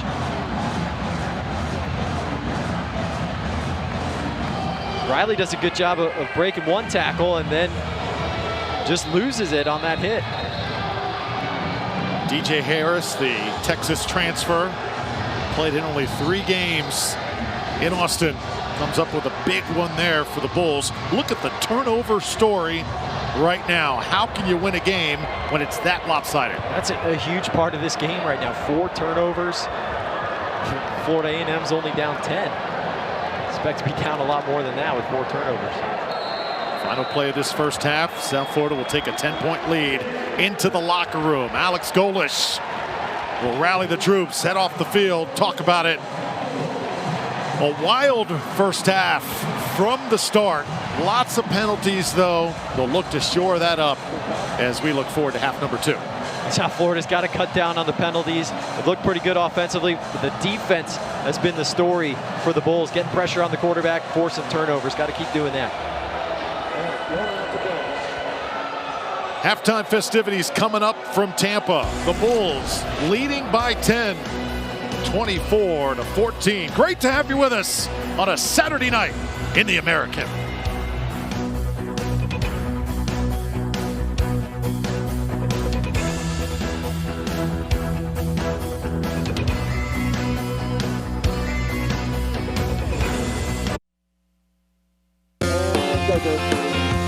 Welcome back, everybody. It is halftime. The South Florida Bulls hosting the FAMU Rattlers. Hope you're enjoying it on ESPN+.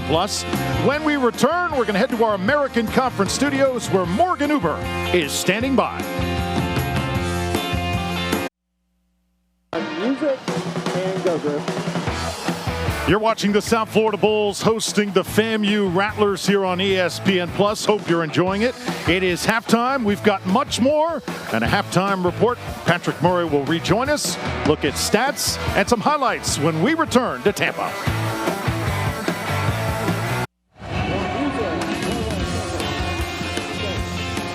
Turnovers a huge story in this football game. Bulls have forced 4 of them from FAMU. 2 fumbles, 2 picks, just an overthrow there from Musa, and then he's got to throw this ball away instead of throwing it into a crowd. The South Florida defense has been opportunistic all night long, forcing a fumble to take points off the board for FAMU at the end of the half there. But Florida A&M's only down by 10 despite the 4 turnovers. I think you would take that if you told Willie Simmons that before the game. Yeah, I think the defense took it personal last week that they did not have a sack. They did not force a turnover. They told us that earlier this week, and they're making up for it here tonight. Oh, yeah, the South Florida defense has been all over the place. All kinds of pressure in the face of Musa, plus the 4 turnovers has been huge. Drew Felios here at Raymond James Stadium alongside Patrick Murray. Hope you're enjoying it with us here tonight. Let's take a look at some halftime stats as we get you ready for half number 2. What numbers really stand out to you, Patrick? Oh, Florida A&M's passed the ball better than we thought they would. 192 through the air. Pretty even on the yardage. The turnovers has been key, 4 for A&M, but only 3 off of the turnovers for South Florida. Could be a much bigger lead. Byron Brown has missed a couple of open receivers, left some points out there. Yeah, I think just as important as the turnovers they force, the turnovers they haven't committed if you're South Florida. Byron Brown has been smart. He's been efficient when they've needed him. Yeah, the Bulls have done a nice job of taking care of the football. Brown's been at his best when he can improvise, get out of the pocket, roll around, scramble a little bit. His numbers look good, 13-21, 116 and 2 scores. Moose has been able to put up some yardage, but he's got to take care of the football. Those 2 interceptions have hurt them.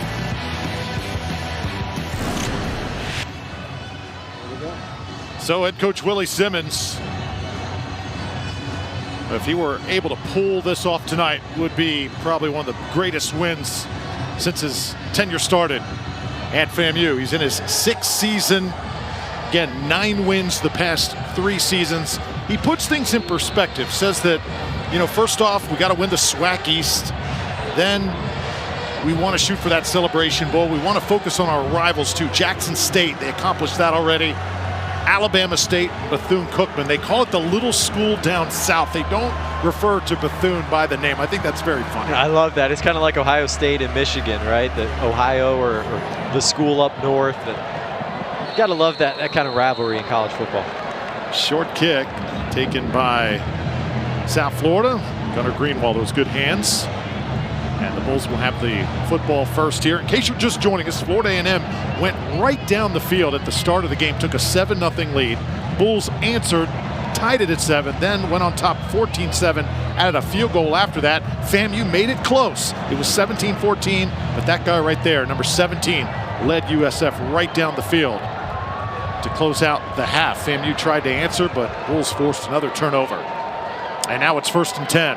Brown winding up, going for the home run. Oh, that speed at receiver that USF has with Simmons. They're just waiting for that to really bust out. Overshot him a little bit. They've got to get that connection going on the deep ball. Simmons stacked his defender, had him beat, but Brown just overshot him a little bit too much. 116 pass yards tonight. Only 14 rushing yards. Remember, he had 160 last week, so way under that total. FAMU has kept him in check, running the football as he takes it up to the 40-yard line. Nearly a late hit there, as Jeremiah Pruitt's got to be real careful. And with all the defenders FAMU likes to keep up near the line of scrimmage, it's taken away some of the quarterback read runs that South Florida used last week against Western Kentucky. Try and run this one. And that tackle a little bit high that time. And yes, a flag will go down. Naquan Wright looked like he was grabbed by the face mask. So there's been laundry all over the field here tonight. See if it continues here in the second half. Personal foul, face mask. Defense number 48, 15-yard penalty, and an automatic first down.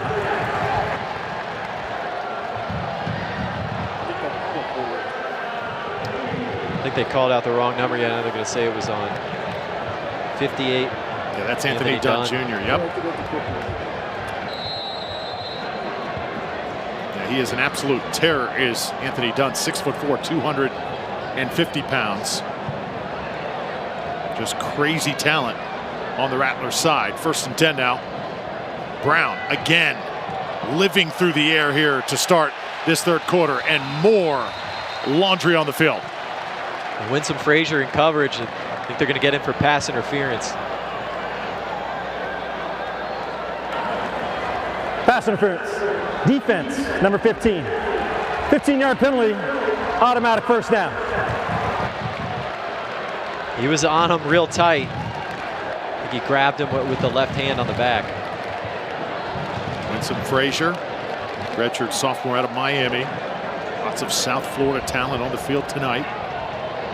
And now from the 31, it's a first down for the Bulls.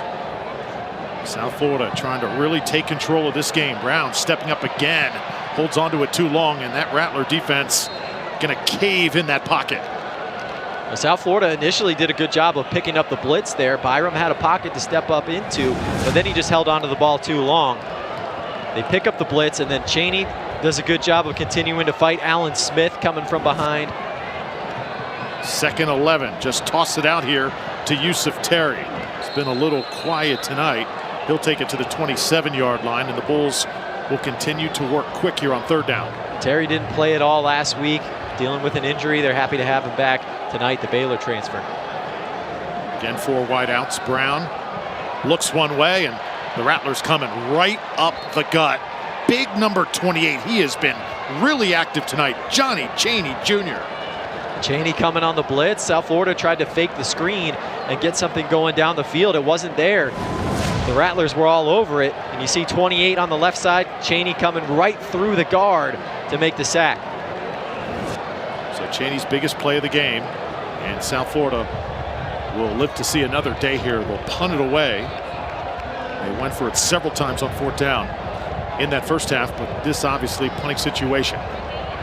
So Andrew Stokes standing at midfield.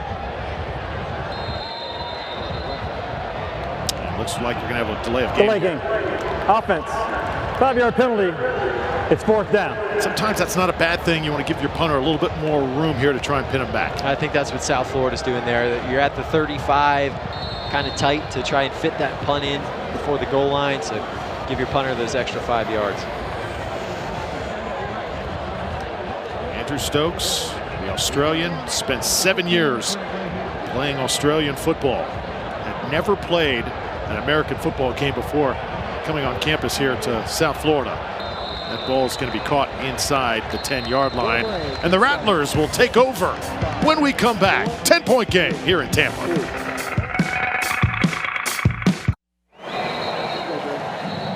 24-14, South Florida leads FAMU as we continue on here in the third quarter. Drew Felios along with Patrick Murray. Special segment we're bringing to you every week this year called Taste of the American. We are eating up here in the press box. And what do we have here, Patrick, to start us off? This is the burnt end mac and cheese. Got a little crispy onions on top, some Cheeto dust as well. Looking pretty good. How's that thing taste? Looks amazing. There's a lot in here to try and get all of it in one bite. I'm going to move my mic out of the way here. Also got to remember we have a football game going on here as well. FAMU goes to the running attack, and it's Jaquez Yant for short yardage. Well, I'm going to look at the really Cuban sandwich. You can't come to Tampa, especially if you're one of these out-of-town teams. You can't come to Tampa and leave without trying an authentic Cuban sandwich. You know, Ybor City is where these things are made best. I love the La Segunda Bakery here nearby. Go for it. Just awesome. I could eat these every single day. I don't know if I'm going to be able to put this burnt end mac and cheese down. We'll try something else. This is really good. Well, you got the burnt end mac and cheese. You've also got the burnt end sandwich as well. This thing is incredible. The fine cuisine here at Raymond James Stadium. It's great to watch a football game when you are enjoying some of the finest cuisine here at this stadium. The Bucks do not play tomorrow here. They're on the road taking on the Minnesota Vikings, but when you come here to Ray J, you're going to get first-class food. All right, I got to try this burnt end sandwich. I'm going to make a huge mess with it here. I'm already making a mess. Oh my goodness. You have waited to take that bite all game long. How does it taste? It's great. I love it. It was worth the wait. Burnt end mac and cheese. 3rd down and 7 here for the Rattlers. Musa trying to step up into the pocket, and he is going to have a first down. Well done across the 20-yard line. And tell you what, we're not done just yet. Whenever it's time for dessert, you've also got the Bucks Sundae. It is called Look at This Thing. That is huge. This thing is incredible. Ice cream, strawberry sauce, a cupcake, and a donut right there with whipped cream as well.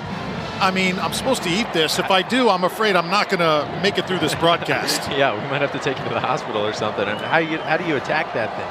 Man, oh man, where do I start? How about right there with the cupcake? Oh, wow. This thing is special. Ice cream in there as well. It's a very hot night, but this thing is keeping it together. FAMU, by the way, calls a timeout, but needed a little food break. This game has been going at 100 miles an hour since the start, so you know you got to hit. Yeah, you got to hit the food. You got to have a little snack in there. got to replenish the system so we can get through this game. And it's been a fun one so far. I'm going to go for one more bite of the burnt end sandwich here. And there goes my diet too. I've been trying really hard to stay on the treadmill, you know, cut the calories, but our producer, Brian Duvall, not helping our cause at all. Might have to get an extra workout in tomorrow. I think so. But it's good. You got nothing to worry about. I still got some sit-ups to do. Hundreds of them tomorrow. The gym will be calling my name. FAMU now 1st down and 10 from the 20. Now I got to find a napkin. So a great play by Musa, keeping the Rattlers offense on the field. FAMU goes to the ground game. And again, this guy's been a load all night. Jaquez Yant takes it for about 1. The Bulls defense stops him right there. He's so tough to take down. That does a lot of work there to just get the 1 yard. The South Florida defense doing a good job of swarming to the football. When you need a yard or two, you know this guy is going to get the football in his hands. Florida A&M still within striking range here. Big win last week over Jackson State. Trying to improve to 2-0 on the year and beat the Bulls for the first time in program history. See in motion there is Sheree. Musa looks his way, pump fakes. Now comes back near side. Pressure coming, he's got to get rid of it. And again, just held on to it a little bit too long as, man, players are flying all across the field. Just nothing there for Musa to go to. South Florida did a great job of taking everything away. He wanted to go to Shareed on the wheel route down the sideline. Jason Vaughn did a great job of dropping back, taking that away. Musa extended the play, but South Florida stayed in coverage throughout that play. Did a great job of giving him nowhere to go with the football. 2 of 4 on third downs. So big play here for FAMU. Can have 3rd and long. Remember, Bulls have forced 4 turnovers tonight. FAMU cannot afford to turn it over again. Musa gets out of trouble. He's got his man open, middle of the field. A great move made right there. That's Oxendine. Darian Oxendine out at midfield. Musa is looking much more composed against the blitz in this second half. Watch from the left side of the screen. The blitz is going to come in, force him out of the pocket. He finds a way to step up, keeps the eyes down the field. Wide open receiver. Great move there from Oxendine in a big game.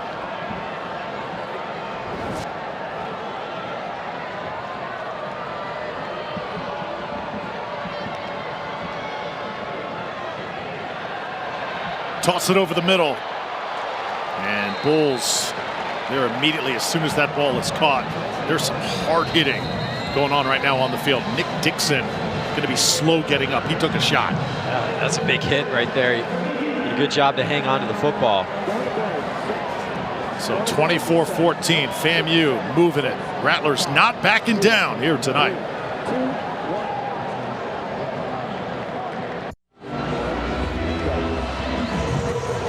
Ten-point game. Rattlers trying to cut into that Bulls lead. 35-yard line of first down right there. Moose has done a really nice job on this drive with his poise in the pocket, being able to slide around in the pocket. He picked up a first down with his legs. He's also been able to move around, keep the eyes down the field, get a couple big gains in the passing game. FAMU showing run here, and they'll hand it off to their big back. South Florida once again waiting for him. Bulls doing a good job plugging the holes here tonight. South Florida's been great against the run. Just 2.1 yards a carry for Florida A&M. The linebackers and the safeties have been flowing downhill and bottling things up. He looks like a defensive end when he is out there, doesn't he? Oh, yeah. He's got the size of a defensive end at 235, 240 pounds. Still has the speed of a running back. Gain of 1, 2nd and 9. Jeremy Musa, 6'3", 225-pound quarterback, back to throw. Surveying the field. He's got a live arm, and this should be good enough for the first. Had to get to the 25. Well, Yance did a good job that time using his size to pick up the blitz. Look at one and White on the right side, picking up that blitz, giving Musa that extra second to find an open receiver and move the sticks. And it's Shareed, the Texas State transfer, coming out of the Sun Belt. Really the replacement for Xavier Smith, superstar last year for FAMU. Good-looking player. Here's Musa again, in trouble. Oh, that is a big-time loss. Amaris Brown coming out of nowhere. Remember, he had that penalty, the throat slash, earlier in this game, and he is able to bounce back right there. Alex Golesh took him out of the game. Now he's back in, left side of the screen. Just comes in unblocked. A blown protection there from Florida A&M as South Florida brings a corner blitz. So you'll like to see that from number 9. It's a 12-yard loss. And it backs up the Rattlers to the 36. Got to get to the 14-yard line for a first down. It's a shifting defensively for South Florida. Musa going to try and do it with his arm again. Delivers right where it needs to be. Oh, slammed down that time. Daquan Evans. Willie Simmons wants a flag. Do you think there should be one? The Bulls have been really physical tonight. No, I think that's okay. I mean, it's a hard hit. Musa, good job sticking in the pocket. He slings him down, but it's still within the course of the play. That is a suplex in WWE right there. Yeah. Bulls have been physical tonight, man. They've laid some licks. Crowd will come alive here on third down. 16 completions for Musa in this Rattlers offense. They've spread it around. South Florida again coming. Musa standing in. And that ball is caught. So again, it's going to be Marcus Riley, but we've got flags once more. Have to check on that flag. They're going to be short of the sticks. But if that's where it's going to be, you got to go for it on 4th down. Holding. Defense number 26. 10-yard penalty, automatic, 1st down. Well, now FAMU doesn't have to worry about going for it. They've got a 1st down, and those penalties for South Florida have been so killer. Another one extending a drive. So Patrick, they just had 2nd and 22 and able to get a 1st down out of it once more because of a Bulls penalty. Something South Florida definitely has to shore up before they begin conference play. 1st down from the 13. Handed off once more. That running game trying to come alive here is going down. Was Jennings again, just could not break away from the pack. Take a look at the Bulls defense getting off of blocks. It's Cheney and Harris that end up dragging him down. Jalen Stokes right there, number 21. DJ Harris, number 11. It's a loss of 1. Run this one. Little misdirection play this time. It's Shareed. He'll take it to the 10. Show another short pickup. And it'll bring up a 3rd down at about 6 this time. FAMU just trying to find a way to get Shareed the ball in space with his speed. But South Florida has done a great job of bottling him up all night long. So call it 7 here for Musa in this Rattlers offense. Is this 4-down territory here if you're FAMU? I think it is. I mean, down by 10 in an underdog situation, you got to be aggressive. Field goals aren't going to win you this game. Here comes pressure again. All-out blitz. Lofted up. End zone. And incomplete. No flags this time on the South Florida defense. It'll be 4th down. Daquan Evans with some good tight coverage on Shareed. Despite his speed, he's able to stick with him. Florida A&M is going to run the field goal kicker out on the field here. So they're going to bring on Cameron Gillis here, the grad student out of Hungary. Also spent some time in the Stetson Hatters brand new football program. This will be a 27-yard attempt to cut South Florida's lead to 7.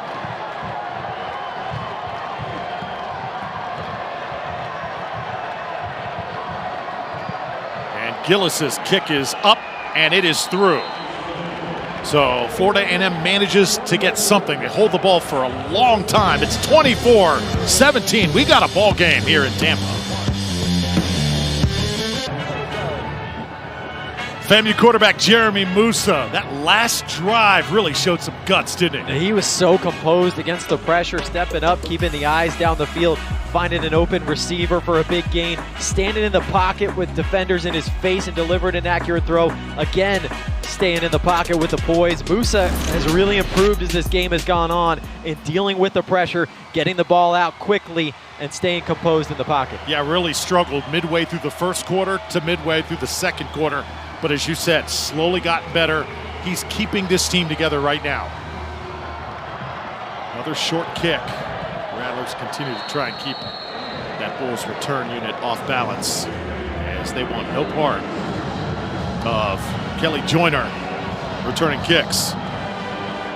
So, moments like this, if you're Byron Brown, you've played well, but still lots of football to play. Just a touchdown lead. Continue to play mistake-free football. Got to protect the football like Brown has done all night, and he's got to be able to hit on a couple of those deep balls. He's been close a couple of times, missed a couple open receivers. Touchdown lead for the Bulls here. 4:50 left to go, third quarter. Brown, short throw. Atkins gets his hands on it. And he has got it up to the 33. So Sean Atkins done a little bit of everything tonight. He's involved on a long passing play as well, delivering a strike. And it's 2nd and 10. Keep it on the ground now.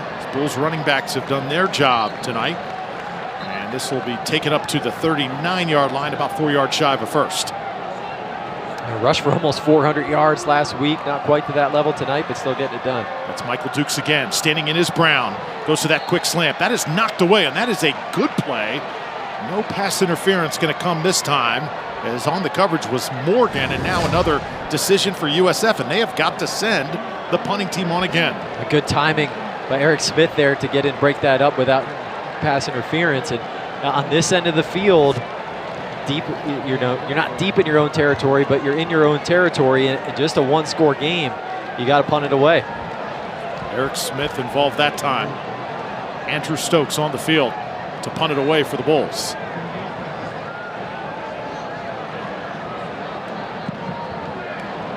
This kick is absolutely blasted. And fair caught at the 14-yard line. The 29-year-old Andrew Stokes. This American football thing, I think he's got it down pat right now. Oh, yeah. He never even saw an American football game in person until he started playing here at USF, but he's looking pretty good. Had some nice deep punts tonight.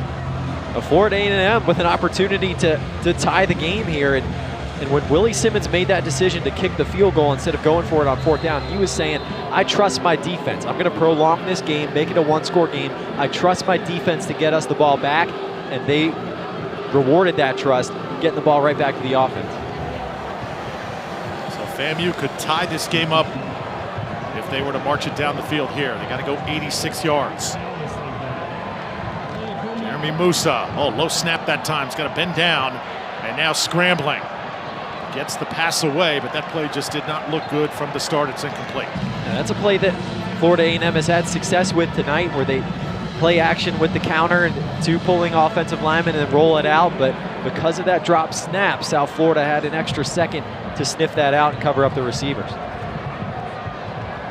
Yeah, they had that fumble earlier on tonight into the first half. That's a play that really looms large right now with this 7-point differential.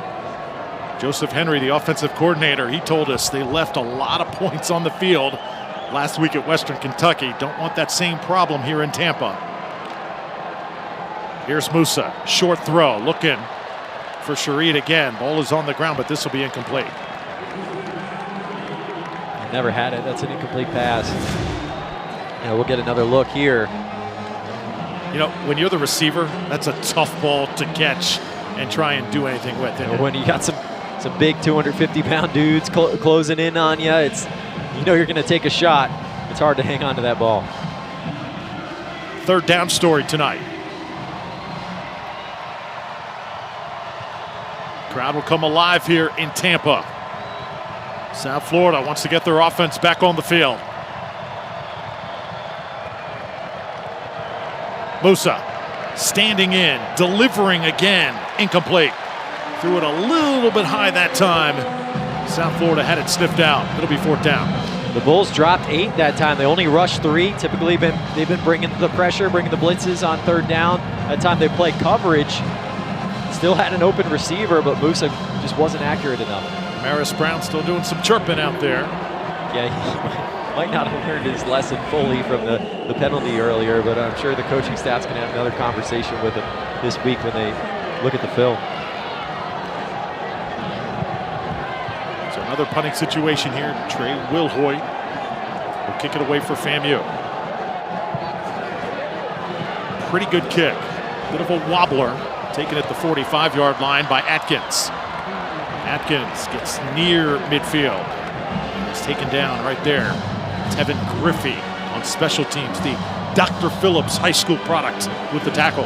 Out of Orlando, good punt coverage there. Getting down there quickly and not giving any room for Atkins. And Wilhoit's a good punter too. He's pinned a couple inside the 20. Had a good game last week against Jackson State. Couple good punters in this game. So South Florida in a tight football game here. Remember, FAMU has won the last 10 games that they have suited up for. South Florida's lost their last 11, so this by no means a cupcake game for the Bulls. 1st and 10. Byron Brown fakes it, stands in there, and delivers incomplete. Michael Dukes, his intended target, got caught up, and Brown took a shot that time. A little pressure, gentle Hunt getting in there from his defensive tackle spot. Florida A&M did a good job in the back end too. They didn't let that motion rattle them, communicated well in passing off the receivers. Gonna run it, not much there. FAMU's defense really digging in. We started this game, Patrick, it felt like we could be at a 48-45 shootout. One of those games, but both teams have done a good job adjusting, and it's sort of a dogfight right now. The defenses have stepped up the pressure, and the penalties have slowed things down as well.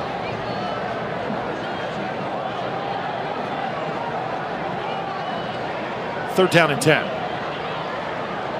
It's Brown. He'll take it himself this time. Far side. Just cannot get to those chains. About 3 yards before that marker. And he's got a big smile as he comes back this way. Good decision by the youngster. Right up the middle again. Gentle Hunt, the defensive tackle, with the pressure. And too many Rattlers recognizing it, coming up, not letting Brown pick up the first down, but they're going to go for it here. So here's Byron Brown on 4th down and 4. Big situation here for these Bulls. Brown started as a 4th stringer when he came to campus at USF. Here he is leading the charge tonight. And they draw the FAMU defense offside. Kendall Bowler at the top of the screen. Jumped too early.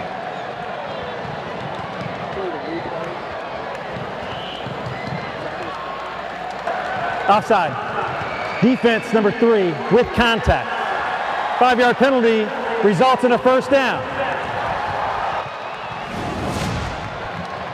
Top of the screen, the corner, Bowler knew he wanted to get physical with the receiver and just jumped too early on the hard count from Brown.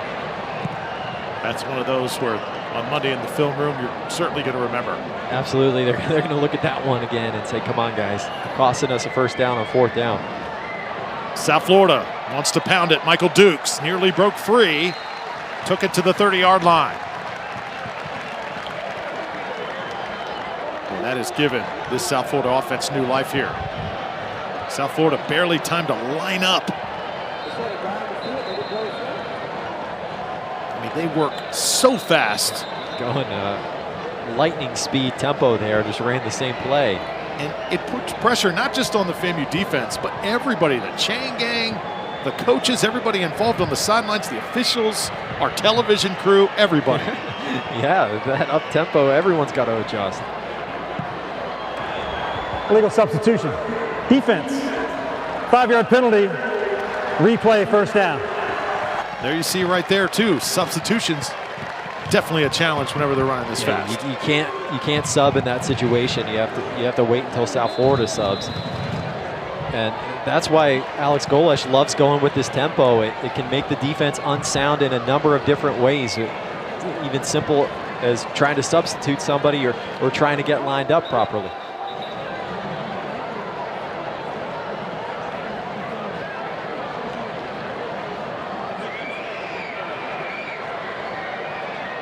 So officials, I think, trying to make sure where they spot the football here. The chains were set incorrectly. It's 1st and 5, USF. So for South Florida, 1st down and 5, I think you maybe take a shot here.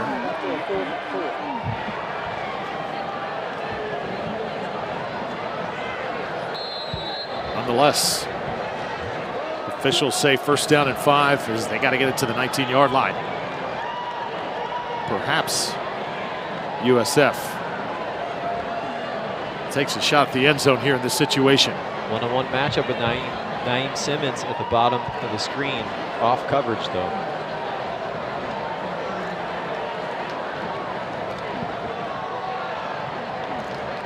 Not much work in there on 1st down.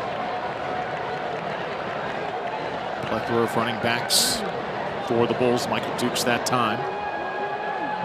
Running back room very talented at South Florida. Here's Brown over the middle, had his man briefly, just overshot him that time. The tight end Weston Wolf, the Maryland transfer. Pretty good coverage there. I mean, he had a window just for a moment and I think just a little too much velocity on that ball. I mean, he was open. The ball was there. It was accurate, but Wolf just didn't have time to get the hands up. He got to put a little bit more touch on that throw. So just like that, it's 3rd and 5 now. Rattlers D trying to dig in, trying to keep this Bulls offense off the scoreboard. Run that quick throw to Atkins. Atkins with the move. He is down the sideline, and he's got a first down. Atkins showing off the agility, and he got a nice block on the outside as well to open some space from him. Joffrey Brown, look at 1 in green, gets that block, opens up the space. Atkins does the rest with the move. Brown looking to that side again. Byron Brown stays alive. He has got a block, and he struts into the end zone.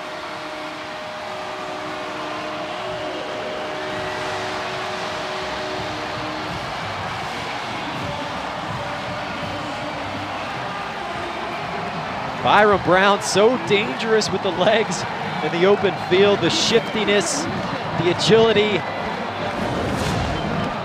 Watch the move here. He's got to scramble, nobody open, dancing around, making a couple guys miss, get some help from Sean Atkins on the edge, and another rushing touchdown for Brown. I love what this kid brings to the table. Byron Brown scores for South Florida. John Cannon, his extra point up and good. He looked like Vince Young back in the day, playing against USC. Breaking ability, or maybe Quentin Flowers, if you're a South Florida fan, dancing around, strong enough to shake off Gentle Hunt. Atkins gets in the way, and you see the excitement that Brown can bring to this offense, the potential of what he can do. If he can hit on a couple of more of those deep balls, be a little bit more accurate, he can be a fantastic quarterback for the Bulls. 2 rush touchdowns tonight for Byron Brown. I'll tell you what, you mentioned Quentin Flowers. With all due respect, I don't think Quentin Flowers could do that. Stop on a dime like that, stay alive, keep a play going, and work like that in tight spaces. Yeah, Brown's got a chance to be one of the best in South Florida history at QB if he continues to develop. And coaching staff loves him. Alex Golesh has said that he likes his quarterback room, that he thinks he has some guys with a similar skill set to Hendon Hooker. And you see 9 different starting QBs since Quentin Flowers left. They had a couple of really good seasons, 11-2, 10-2 in 2016, 2017 under Quentin Flowers. And since then, quarterback has been an issue for South Florida. But Byron Brown looks like he can be the guy to bring the Bulls back to relevance. I remember this team thought Gary Bohannon was going to be the guy last year, the former Baylor quarterback. Had the shoulder injury to end his season last year. Going into camp, they thought he may be the guy. But right now, it is Brown's job to lose.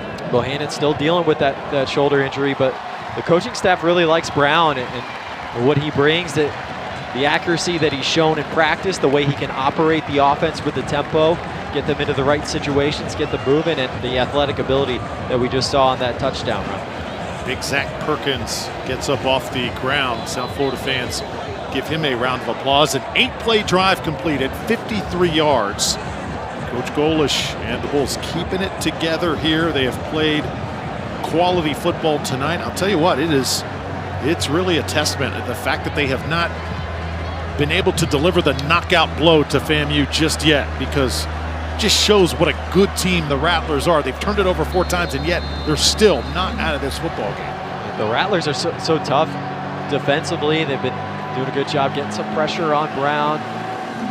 Been good in coverage at times. Just haven't been able to force any turnovers to create some extra momentum.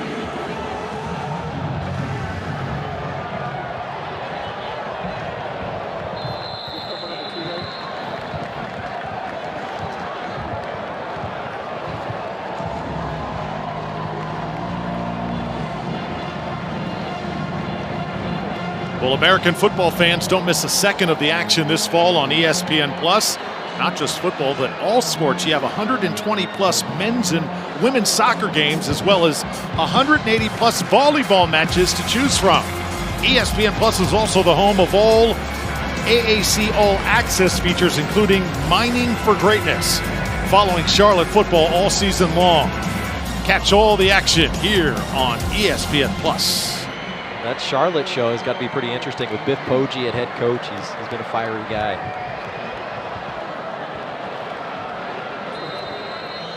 The hat comes off the ball carrier. Actually, it's a USF player. He's got to get that hat replaced. Rashad Cheney, the former Minnesota Gopher. I've seen a few helmets come off tonight. Been some physical football. Cheney originally out of Georgia. Ankle injury last year. Hopes that is back to 100% here in 2023. And that brings us to the end of the third quarter. Hands go up in the air with the four fingers for the Bulls. Is this the first win of the Alex Golesh era? South Florida thinks so.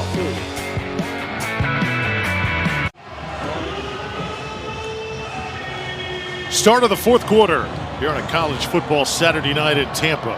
USF Sundolls entertaining the home fans as the Bulls closing in on what would be the first win in the Alex Golesh era. 2-touchdown lead for the Bulls. Jeremy Musa and the Rattlers offense back on the field. Second down and 12. FAMU has shown tremendous resilience here tonight. Terrell Jennings tries to elude a tackle. Great effort that time. Keeps it alive, taken down at the 22. It was Michael Williams at defensive end that stepped up, made the initial hit, got in the hole, prevented Jennings from getting upfield, and then his teammates came and helped him out, cleaning it up. Jennings, another grad student, trying to make the most of his fifth year in college football. Lost a yard. It's 3rd and 13.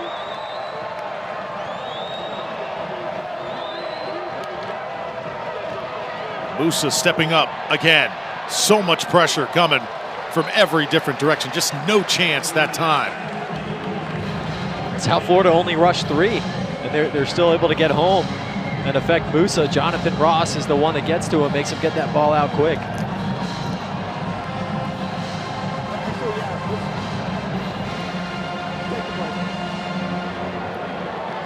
So 4th down situation here for FAMU. They will punt it away. Bulls with a good start here to this fourth quarter.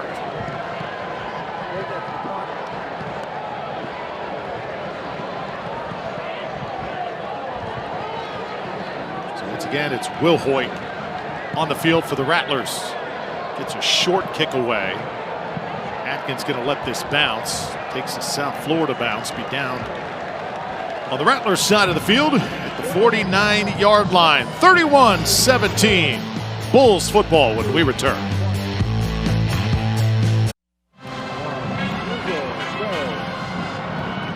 A look at our game trends here tonight. Total yards, South Florida with the edge. Also the turnover story. FAMU has really struggled in that category, and altogether 23 total penalties. So many penalties tonight, but the turnovers have been the big difference in the game. 4 of them for the Rattlers, including a fumble inside the USF 10-yard line that could have led to more points. So South Florida football, 48-yard line, as they now move left to right. Brown firing towards the far sideline and threw it just short and complete. That's the freshman, Tyree Kelly. He just slipped and fell down, or else he probably could have made that catch. If you're South Florida here, 14-point lead, what do you want to see here, Patrick? You want to attack and go put more points on the board and put this game away. Still plenty of time to do that. This one's caught. Really physical play going on out there. Kelly Joyner able to make that catch. There's been some hard hits for both teams. Playing tough, playing physical. You like to see it. 3rd down now. FAMU trying to cave in that line, and Brown able to take off, slide down just as he gets across that 1st down marker.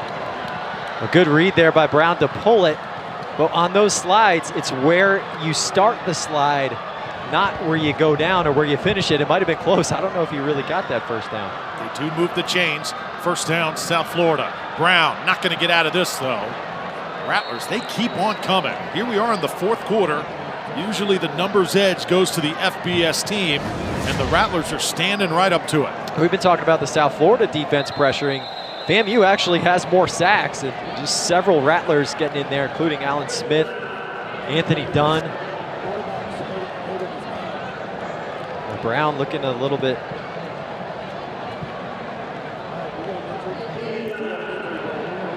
So that was Donald Hall, the big defensive lineman there with the sack. Byron Brown, a little bit shaken up on the play.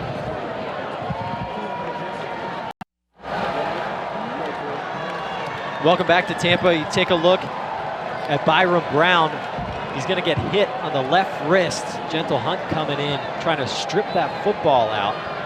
And Brown, during the break, was holding onto that left thumb. He already has some kind of half glove, and now we got a new quarterback in the game. Now the quarterback is Bryce Archie, taking his first snap under some heavy pressure. And he throws it near side, incomplete. Bryce Archie, the Coastal Carolina transfer. This young man was recruited once by Alex Golesh when Golesh was at UCF with Josh Heupel. Golesh went to Tennessee. Archie went to Coastal Carolina, and now the two have a chance to reunite. So 3rd down and 15. Let's see if he can keep this Bulls offense on the field. Tough throw under pressure, and again, give FAMU credit. Right now, they are not giving up on this football game. And the Rattlers have been active up front all night. They've been getting after the quarterback. They've got 5 sacks. They were in there again. They were all over that screen. Nothing doing for USF. Golesh talking with Brown, saying, hey, you okay? Do you have enough to close this game? It looks like it is not anything serious, but that's just by the looks of it. And typically the left hand as a quarterback, you can deal with it as long as you can receive the snap. So that'll be taken at the 10-yard line. Past the fair catch by Shareed. So here we are, 31-17. Rattlers not out of it just yet. It's been a wild football game. Downside, lots of penalties. The good side, we've seen some big-time plays on both sides of the football here tonight. It's been a lot of fun. The Rattlers have really hung around in this game. They went out and scored quickly on the first drive of the game, announced their presence, say, hey, we're here to compete. It's been a fun game, a lot of big plays on both sides. Bryce Brown's looked good with the legs. Jeremy Musa has played much better here in the second half, staying poised in the pocket. Can he lead the Rattlers on another drive to keep him in this game? See big Jeremiah Pruitt, the tight end, lining up on the left side. Musa over the middle, continues to throw and connect. Big number 88, Nicholas Dixon, has been a problem. Still on his feet. All those broken tackles from Dixon. 6'2", 200-pound wideout from right there in Tallahassee. The play action has worked well tonight. Now look at the broken tackles here. Slips through one, bounces off of Brown like a bumper car. Gets a block from Marcus Riley. The tight ends have been active tonight in the passing game. That's a 26-yard gain, up to the 46. Rattlers again going to the air. This one is tipped. Flag will come down far side of the field, and this could be on South Florida here. Had a lot of illegal contacts tonight, a lot of holding penalties from the secondary.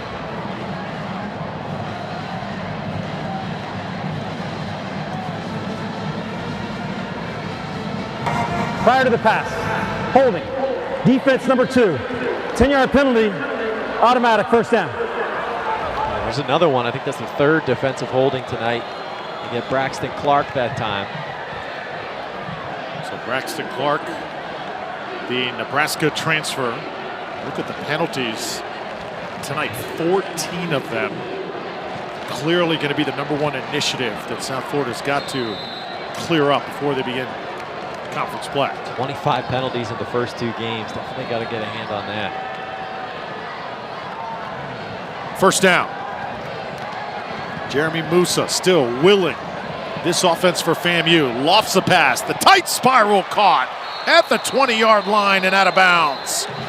Wow. Jamari Gassett, the junior from right here in Tampa, Tampa Bay Tech high school graduate. Holding, offense number 76, 10-yard penalty, replay first down. Just as the Rattlers are celebrating, And you always like to see a local kid being from the area make a play like that, but it's coming back. Cameron Coben, the right tackle, top of the screen, 76. He's just got the arm bar around the chin of the defensive lineman there, Jaquez Williams, and they're going to get you for that one every time. How impressed with you? How impressed are you with Musa tonight? I've been impressed with the way he's improved as the game has gone on. He's stayed poised, hasn't been rattled, has been able to stand up against some pressure and make some really nice throws down the middle of the field. FAMU going to have to make up for that. Musa's got to scramble back for it. Picks it up off the ground and delivers. Oh, another hard hit. Chris Townsell, the safety, comes flying out of nowhere. And that could be a penalty here. Marcus Riley gets thrown down. There is a flag on the far side of the field here. That's well after the play. Probably an unnecessary roughness.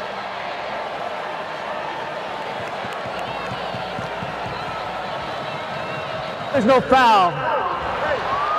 Result of the play, second down. FAMU crowd wanted a penalty that time. Maybe they thought it was incidental contact, just running into each other. But that's another example there of Musa just staying composed. A bad snap, and he calmly scoops it up and turns around and fires a strike to a receiver. Brings up 2nd and 11 here. Drew Felios, Patrick Murray with you tonight from Raymond James Stadium. 31-17. Bulls leading the Rattlers. Still plenty of time, though, for FAMU. That ball's going to be thrown high and away as Jamari Gasson was the intended target. It'll be 3rd down. I want to see what South Florida's going to do defensively here. Early in the game on these 3rd and longs, they were bringing all kinds of blitzes. They were getting to Musa. Lately, they've been dropping 8 and only rushing 3. I'd stick with that strategy because the last time they rushed 3 and dropped 8, they still got to him.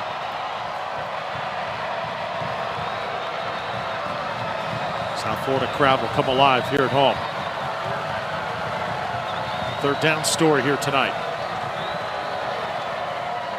Could be 4 down territory here if you're FAMU. Musa standing in. Perfect touch on it. It's caught to the 10. Touchdown, Rattlers. Breaking away, Kelvin Dean. And FAMU continuing to make a statement here in Tampa.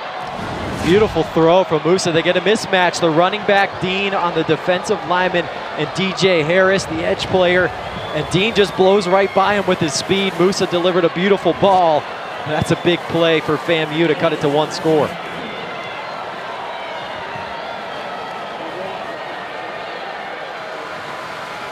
Cameron Gillis on for the extra point. A 4-play drive completed by the Rattlers. Went nearly the length of the field. Delay game. Offense. 5-yard penalty. Now let's see if that has any effect here on this kick, because it's a very important point here coming up, making a 7-point game. Moving it back 5 yards, you never know. I don't know how you get a delayed game on a PAT, though. You got to be ready.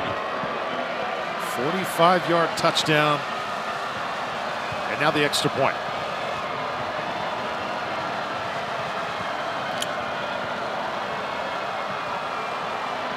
So Gillis's extra point is right down the middle. 31-24. Celebration chain in effect for the Rattlers, making HBCU Nation really proud.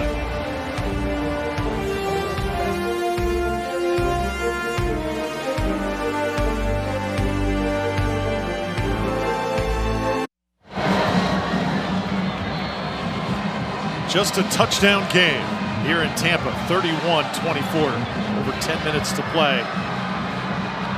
South Florida trying to get their first win of the season, first in 12 games. Florida A&M will send Michael Smith on the field to kick it off here.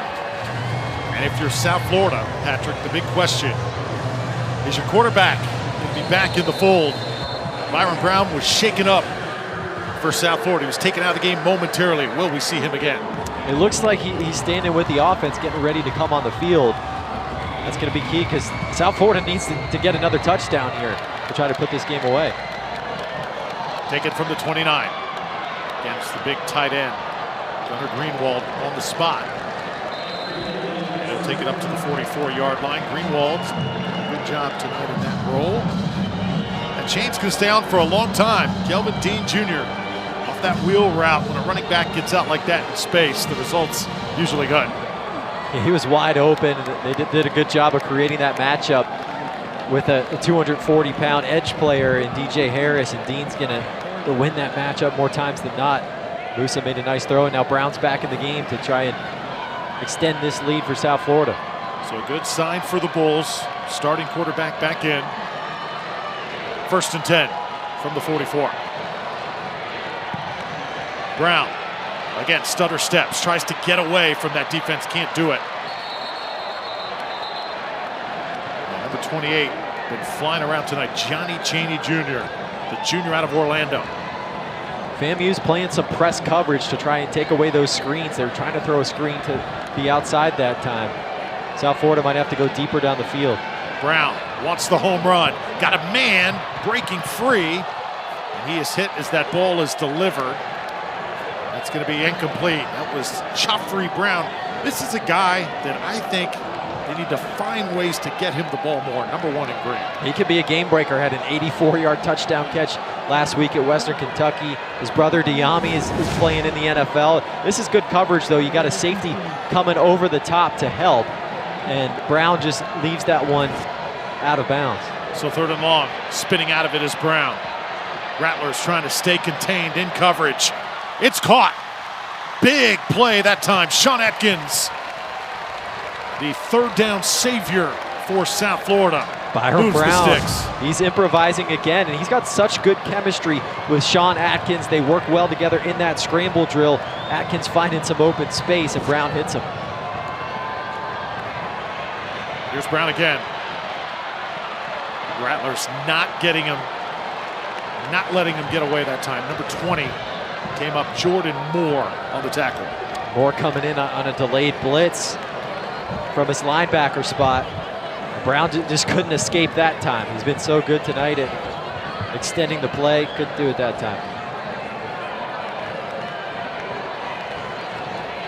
Weston Wolf, the tight end right there, number 18. Naquan Wright, number 5.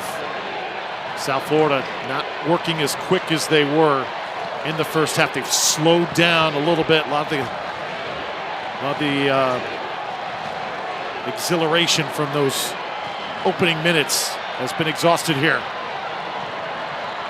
Late in games, 4th quarter, this is when you got to band together, Patrick, and find a way to win. Everything out the door, all the intangibles, it's just that winning mentality. Do the Bulls have it right here, right now? This is important for a growing program. You have to expect to win in this situation. Brown delivers that quick slant again, short of the 30, as it's reeled in there by Michael Brown-Stevens. You've got an injured Rattler down in the backfield.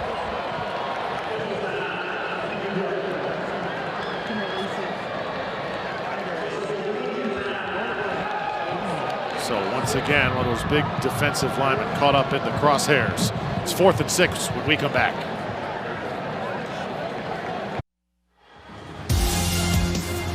Next week's American football slate starts Thursday on ESPN with a league matchup between Navy and Memphis, 7:30 Eastern Time. Then Friday night, UTSA battles Army, 7 o'clock on ESPN. Then next Saturday on ABC, it's USF hosting Alabama. Alabama ranked number 3 right now, but if this score holds up against Texas, they are down late in that football game, 34-24. Crimson Tide likely to come in here with a loss next week. Very interesting. So here we go, 4th and 6 for Brown and the Bulls. They go for the long pass near the end zone. Touchdown! Naeem Simmons breaking free.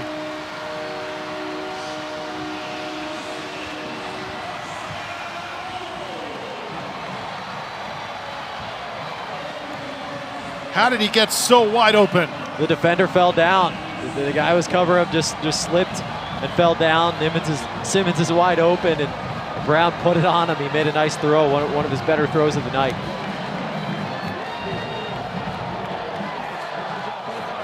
Byron Brown has been clutch tonight. I think South Florida has found their quarterback of the future. Extra point up and good by Cannon. One more look. Brown staying composed with some pressure in his face, delivers a beautiful ball, and Eric Smith just fell down. There's another look. If you look on the right side of the screen, you see Smith on the ground. Simmons able to just run right by him, run under that throw. Naeem Simmons, he was a superstar in FCS football, played for Wagner University, only had one catch last week, wanted to do better here tonight, he just did. Get this, he's never eaten red meat or pork in his entire life, never touched it. We've got to bring him this burnt end mac and cheese that we just had. That'll change his life. It's not easy being number 6, let me tell you. What an opportunity, though, for him to come here to Tampa, play under this offense with Alex Golesh pulling the strings. That's one of the cool things about the transfer portal is seeing guys that have been able to come up from D2 or the FCS level and get a chance at the FBS level. Tyrese Chambers was a guy that was really good in the FCS and played for FIU. Now he's at Maryland. Naeem Simmons getting a shot here with the Bulls.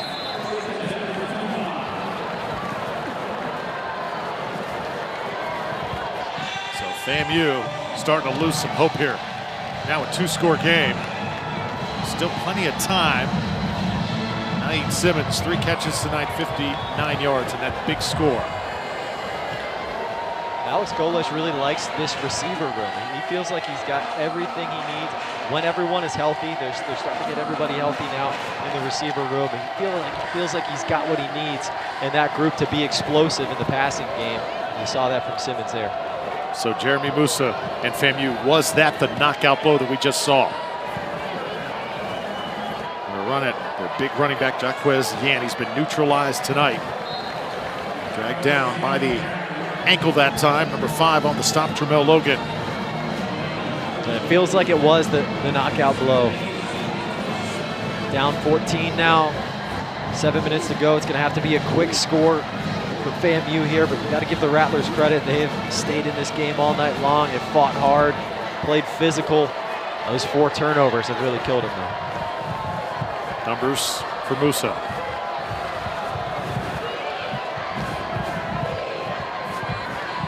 Jeremy Musa is caught over the middle. And that's 88 again. This guy's a really good player. Nicholas Dixon out of Tallahassee. Tremendous hands. Big, tall target as well. Dixon's a bit of a changeup for them. They've got the smaller speed guys in Riley and Shareed, and Dixon is the bigger possession receiver that can move the chains for you. South Florida now trying to make a late substitution here. Big number 6, Emmanuel Hickman, the nose tackle.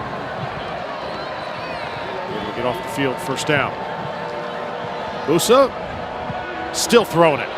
Tell you what, showing some kind of resilience. Shareed takes a big hit. This Bulls secondary right now lowering the boom. Good hit from Barry Hill, just dropping the shoulder on him. But Musa again staying composed with the blitz coming right in his face, seeing the field well, and what a shot from Barry Hill. It's been big boy football here tonight. Yeah, you got to be tough to get through this game. Under 6 to play.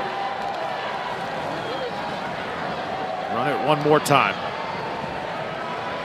55 with the stop. Andrew Mata'afa. That's the first time we've called the Utah transfer's name for South Florida as he takes down Terrell Jennings. Got a lot of transfers on the South Florida defense and a lot of depth. Even behind Mata'afa, they've got Jamie Petway, an FAU transfer, former 4-star. They're still trying to get him into the system. He came in late in the summer, and he's going to be another contributor for them. 4-yard pickup, 2nd and 6. Rattlers cannot avoid another rush here. Big number 53, right up the gut that time. DeJuan Cease doing a good job of reading that, recognizing that Musa kept it, didn't hand it off, makes the stop. FAMU right now looks like there'd be a little bit more sense of urgency here in this moment. Looks like they're taking their time just a bit. Yeah, I'm kind of surprised to see them not go more up-tempo, recognizing it's a 2-score game and needing to score quickly, but they're just trying to make sure they're in the right plays and maybe getting a little bit tired late in this game. 3rd down. Musa standing in. Bulls coming. Just flips it up in the air. FAMU making something out of absolutely nothing. Terrell Jennings gets it near the 40. That was kind of some Patrick Mahomes stuff there. Just finding any way you can to get the ball to your receiver. This play's going to come alive here, Patrick. It's going to be 4th down and short. Here's where the Bulls can put it away with a stop. Rattlers working a little too quick that time. A flag going to come down. Before the ball was snapped, timeout. USF, their 2nd. Correction, their 1st of the half. So if USF can find a way to get off the field here, get a stop, that would likely be the ball game. Big play coming up here for the Rattlers. Got to convert. FAMU's got to convert here to keep things alive. Had such a hard time running the ball tonight. I think you got to go to the air, go play action, roll Musa out, give him a chance to flip it to a tight end in the flat, or run it if he's got some open field. Take a look at the upcoming schedule here for South Florida. Next week they'll focus on Alabama. Then you got Rice looming on the 23rd before heading to Navy and UAB, Trent Dilfer's squad. Yeah, it's an interesting conference this year with some of the new schools coming in. Florida Atlantic, could that end up being a rivalry for South Florida as you get into it for a few years? A couple of in-state schools making the trip to Memphis. That's going to be tough. And at UTSA, the Roadrunners are good this year and won the last 2 Conference USA championships, now moving into the American. A couple tough games on the schedule. Rice and Houston going to overtime, deadlocked at 28. That's a battle right now. Here, a 2-touchdown game. Rattlers trying to get a 1st down. And it's going to be close. Looked like he may have gotten it with that 2nd effort. It was Terrell Jennings. They depend on the spot here, and it looks like a 1st down. Looks like they got a good job by Jennings to keep the pad level low and keep driving. It is indeed a 1st. Still a sliver of hope here if you're FAMU. Got a chance, but with the pace that they're going, may end up needing an onside kick if they can score a touchdown here.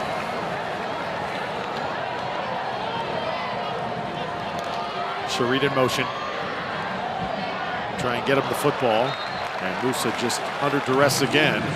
Throws it away. Mataafa coming up, putting the pressure on Musa, making that pass be inaccurate. FAMU just hasn't been able to get Shareed the ball tonight. He's their game breaker, guy with a lot of speed, can make some big plays, but just hasn't been there tonight.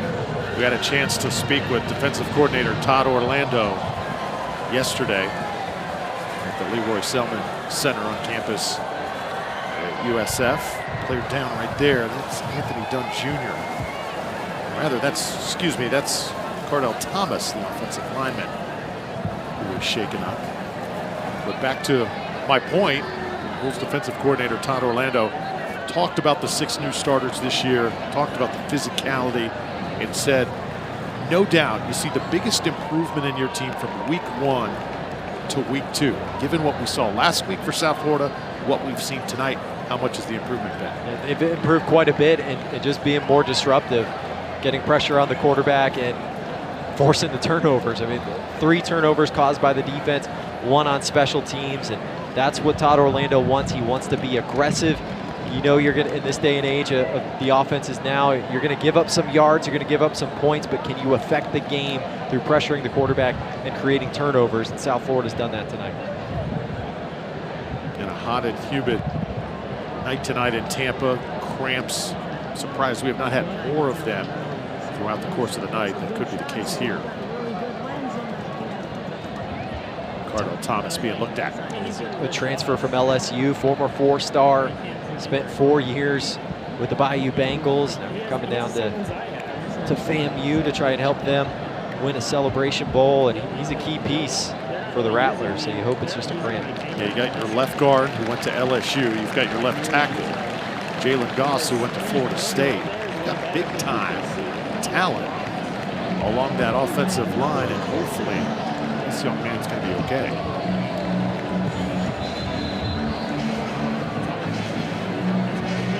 Jalen Goss at left tackle, the Florida State transfer, has been a little banged up to start the year too. Only played half the game last week. You've seen his back up in the games at times tonight. If you're a FAMU fan, you really are hoping for some more health on that offensive line, because that could be a strength of this team. So 2nd down and 10. Run the clock with 3:45 here. Rattlers need to make something happen offensively. And again, South Florida continues to just fly into those gaps. That was Mata'afa again. So much depth on the South Florida defense. They go 3 deep on the defensive line. They'll play 2 and 3 different guys at some different linebacker positions. Mata'afa, the Utah transfer, going to be a big piece for him. He's very experienced, 38 games played in 5 years with the Utes.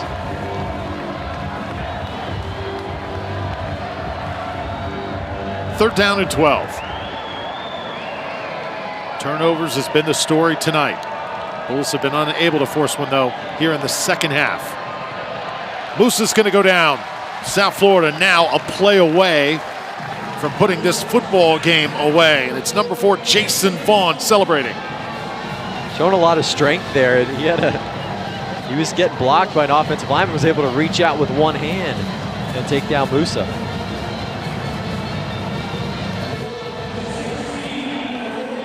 So the Rattlers' chance is going to come down to this, a 4th and 16. Got to convert this to keep this drive alive.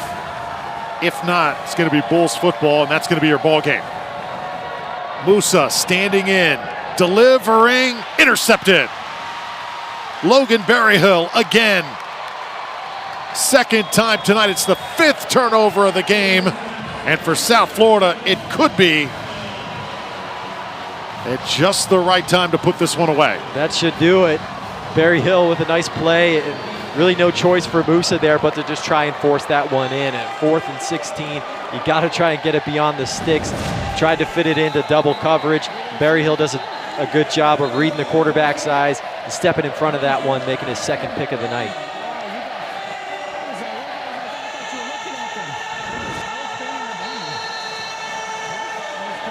Now you got to go into your 4-minute offense if you're the Bulls. Pound it on the ground, chew up this final 2:08. Haven't experienced a winning feeling here for South Florida football in quite some time. Fans are ready to celebrate. Bulls going to try and put this one away. Stay in bounds here. So that's Naquan Wright. Coach Willie Simmons.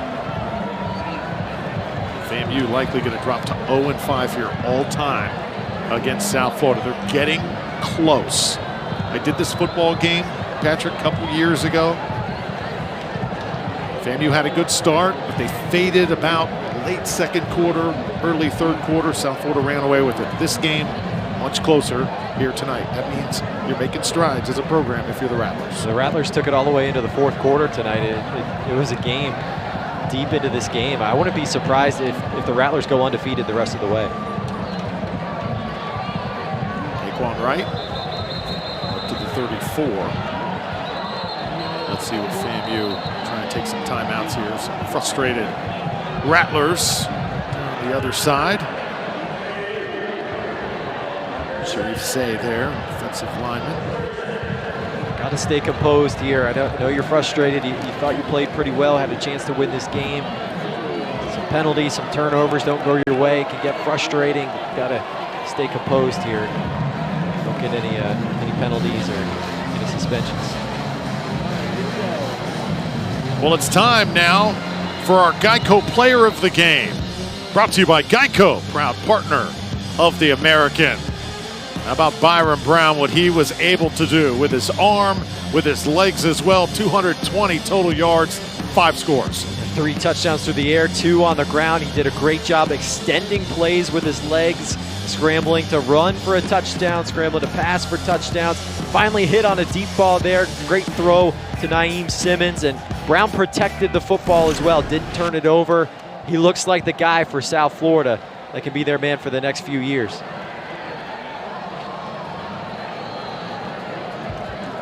Naquan Wright going to be the ball carrier here. He'll go down shy of the 30-yard line. So 4th down coming up.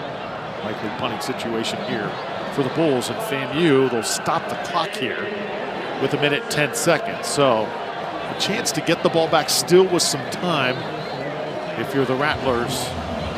But it's going to be really, really tough. Even if you did score, to follow it up with another score as well. Yeah, it's going to take a miracle. You got to get a quick score, get an onside kick, get another quick score. It's going to be tough, but A&M's going to keep fighting. FAMU's going to give it a shot.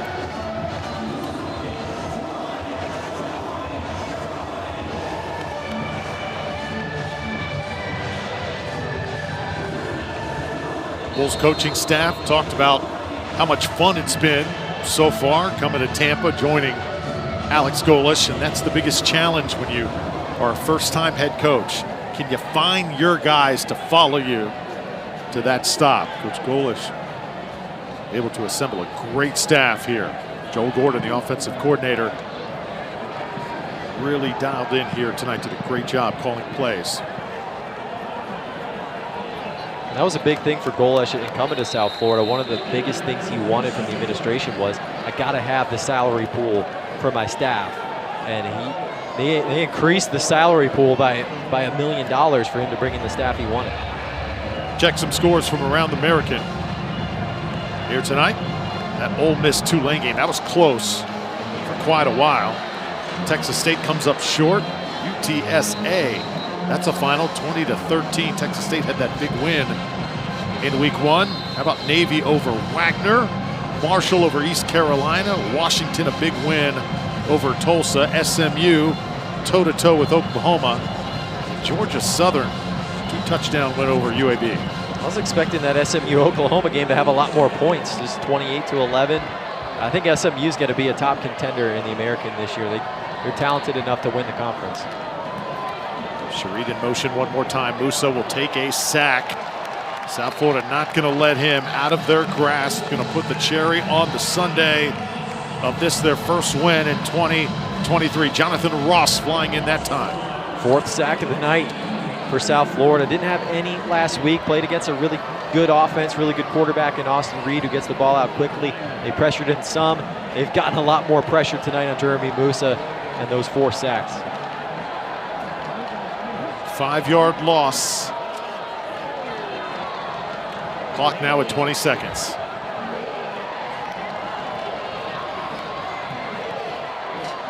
Dixon, not much doing. And that could be the final play in this game.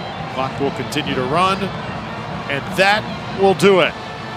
So the South Florida Bulls get a really stiff challenge from Florida A&M, but just outplay and outlast the Rattlers.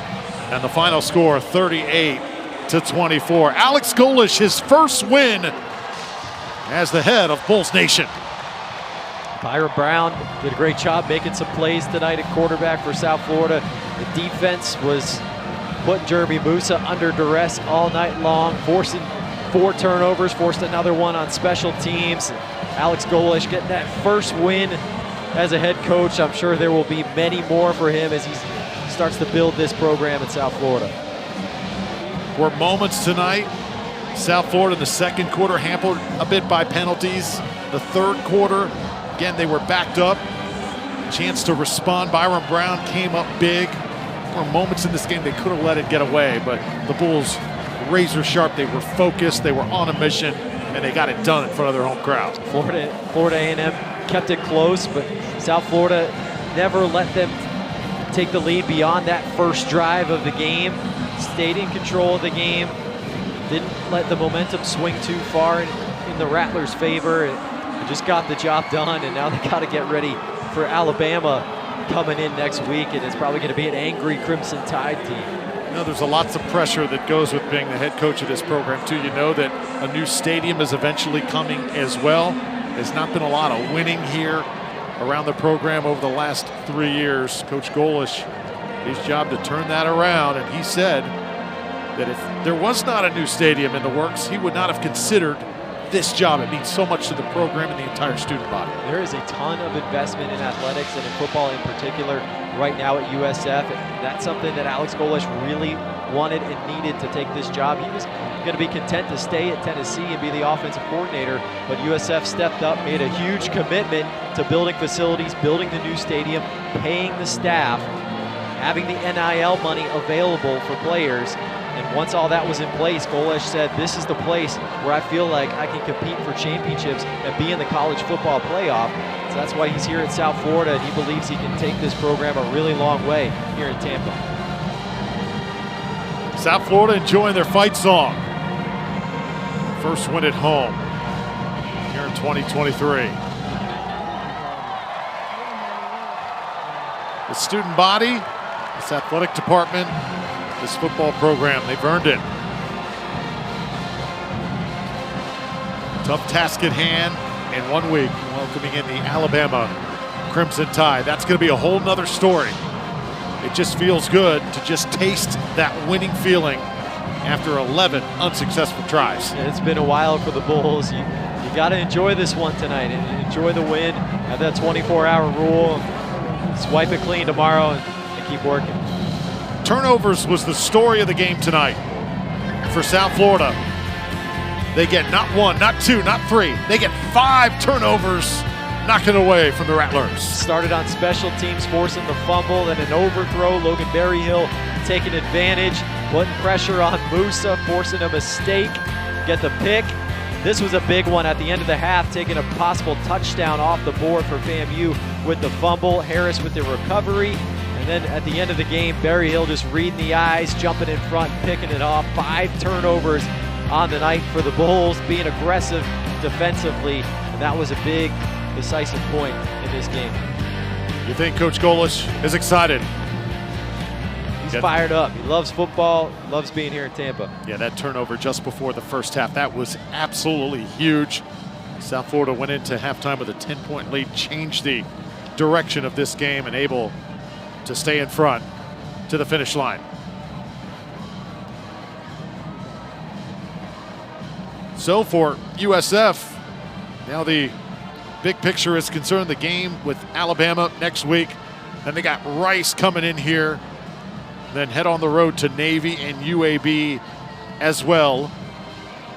How do you think this team matches up in the American Conference? Patrick, you've watched this conference for quite some time. Does South Florida have a chance to make some noise and really get some big wins beyond just a non-conference foe here? Absolutely. I think South Florida is going to be better than some people think. Not highly thought of coming into the season, but with this offensive scheme they've got and the way Byron Brown's been playing, they can pull off some upsets in the American. All right, joined now by Bulls head coach Alex Golesh. Coach, we talked to you yesterday. How big is this win for you and your program here tonight? You know what, it's the first one, which is always really cool. I'm really proud of our kids. You know, there's the coach in me says we got so much to clean up to be able to get to where we got to go. But I'm just happy about the first one. We'll enjoy it tonight. And, man, it's cool to be at Ray J. You did not look like a coach making his home debut. Your family's with you. You're throwing the football around in the pregame. Coach, how natural, how good did this feel tonight? Yeah, I think anytime you win, it feels good. Regardless of opponent, it's always going to be about my family and you know, them integrating into our football family. It's really cool, man. We put a lot into it. These players have put a lot into it. It's really, really hard to win football games, and I think everybody in college football is realizing that. But it is. It's this whole thing, if done correctly, should be a whole family atmosphere, man. Coach Byron Brown tonight, 5 touchdowns, 3 through the air, 2 on the ground. What did you see from his performance? Byron's a tough human being. Byron's a tough football player. Byron is everything you want to build your program around. You know, he's just going to keep swinging and keep fighting and keep swinging and keep fighting. He's got all sorts of things taped up. I couldn't be more proud of a young man. And legitimately, when we talk about building a foundation for greatness here in Tampa, it really is number 17 as a prime example of that. He's a redshirt freshman. He's been voted captain 2 weeks in a row here. I'm really, really proud of him. Great performance tonight. And Coach, I know you want to enjoy this one, but I got to ask you about next week. Alabama lost to Texas tonight. How do you prepare for the Crimson Tide coming in? Just like you prepare for everybody else, you know it's going to be a tough game. You go to work. The kids got the day off tomorrow. They'll come in, watch the film on their own, and then Monday we'll go to work. I'm really excited. It'll be awesome. Ray J will be packed. It's what college football is all about. Coach Golesh, congratulations. Enjoy this one. Thank you so much. Go Bulls. Here we go. South Florida gets the win, 38-24. Hope you enjoyed it, everybody. For Patrick Murray, I'm Drew Felio saying so long from Tampa. Final score again, 38-24. All games airing on the ESPN networks, streaming live and archived on the ESPN app. This has been a presentation of ESPN. Have a great rest of your weekend, everybody, and take care.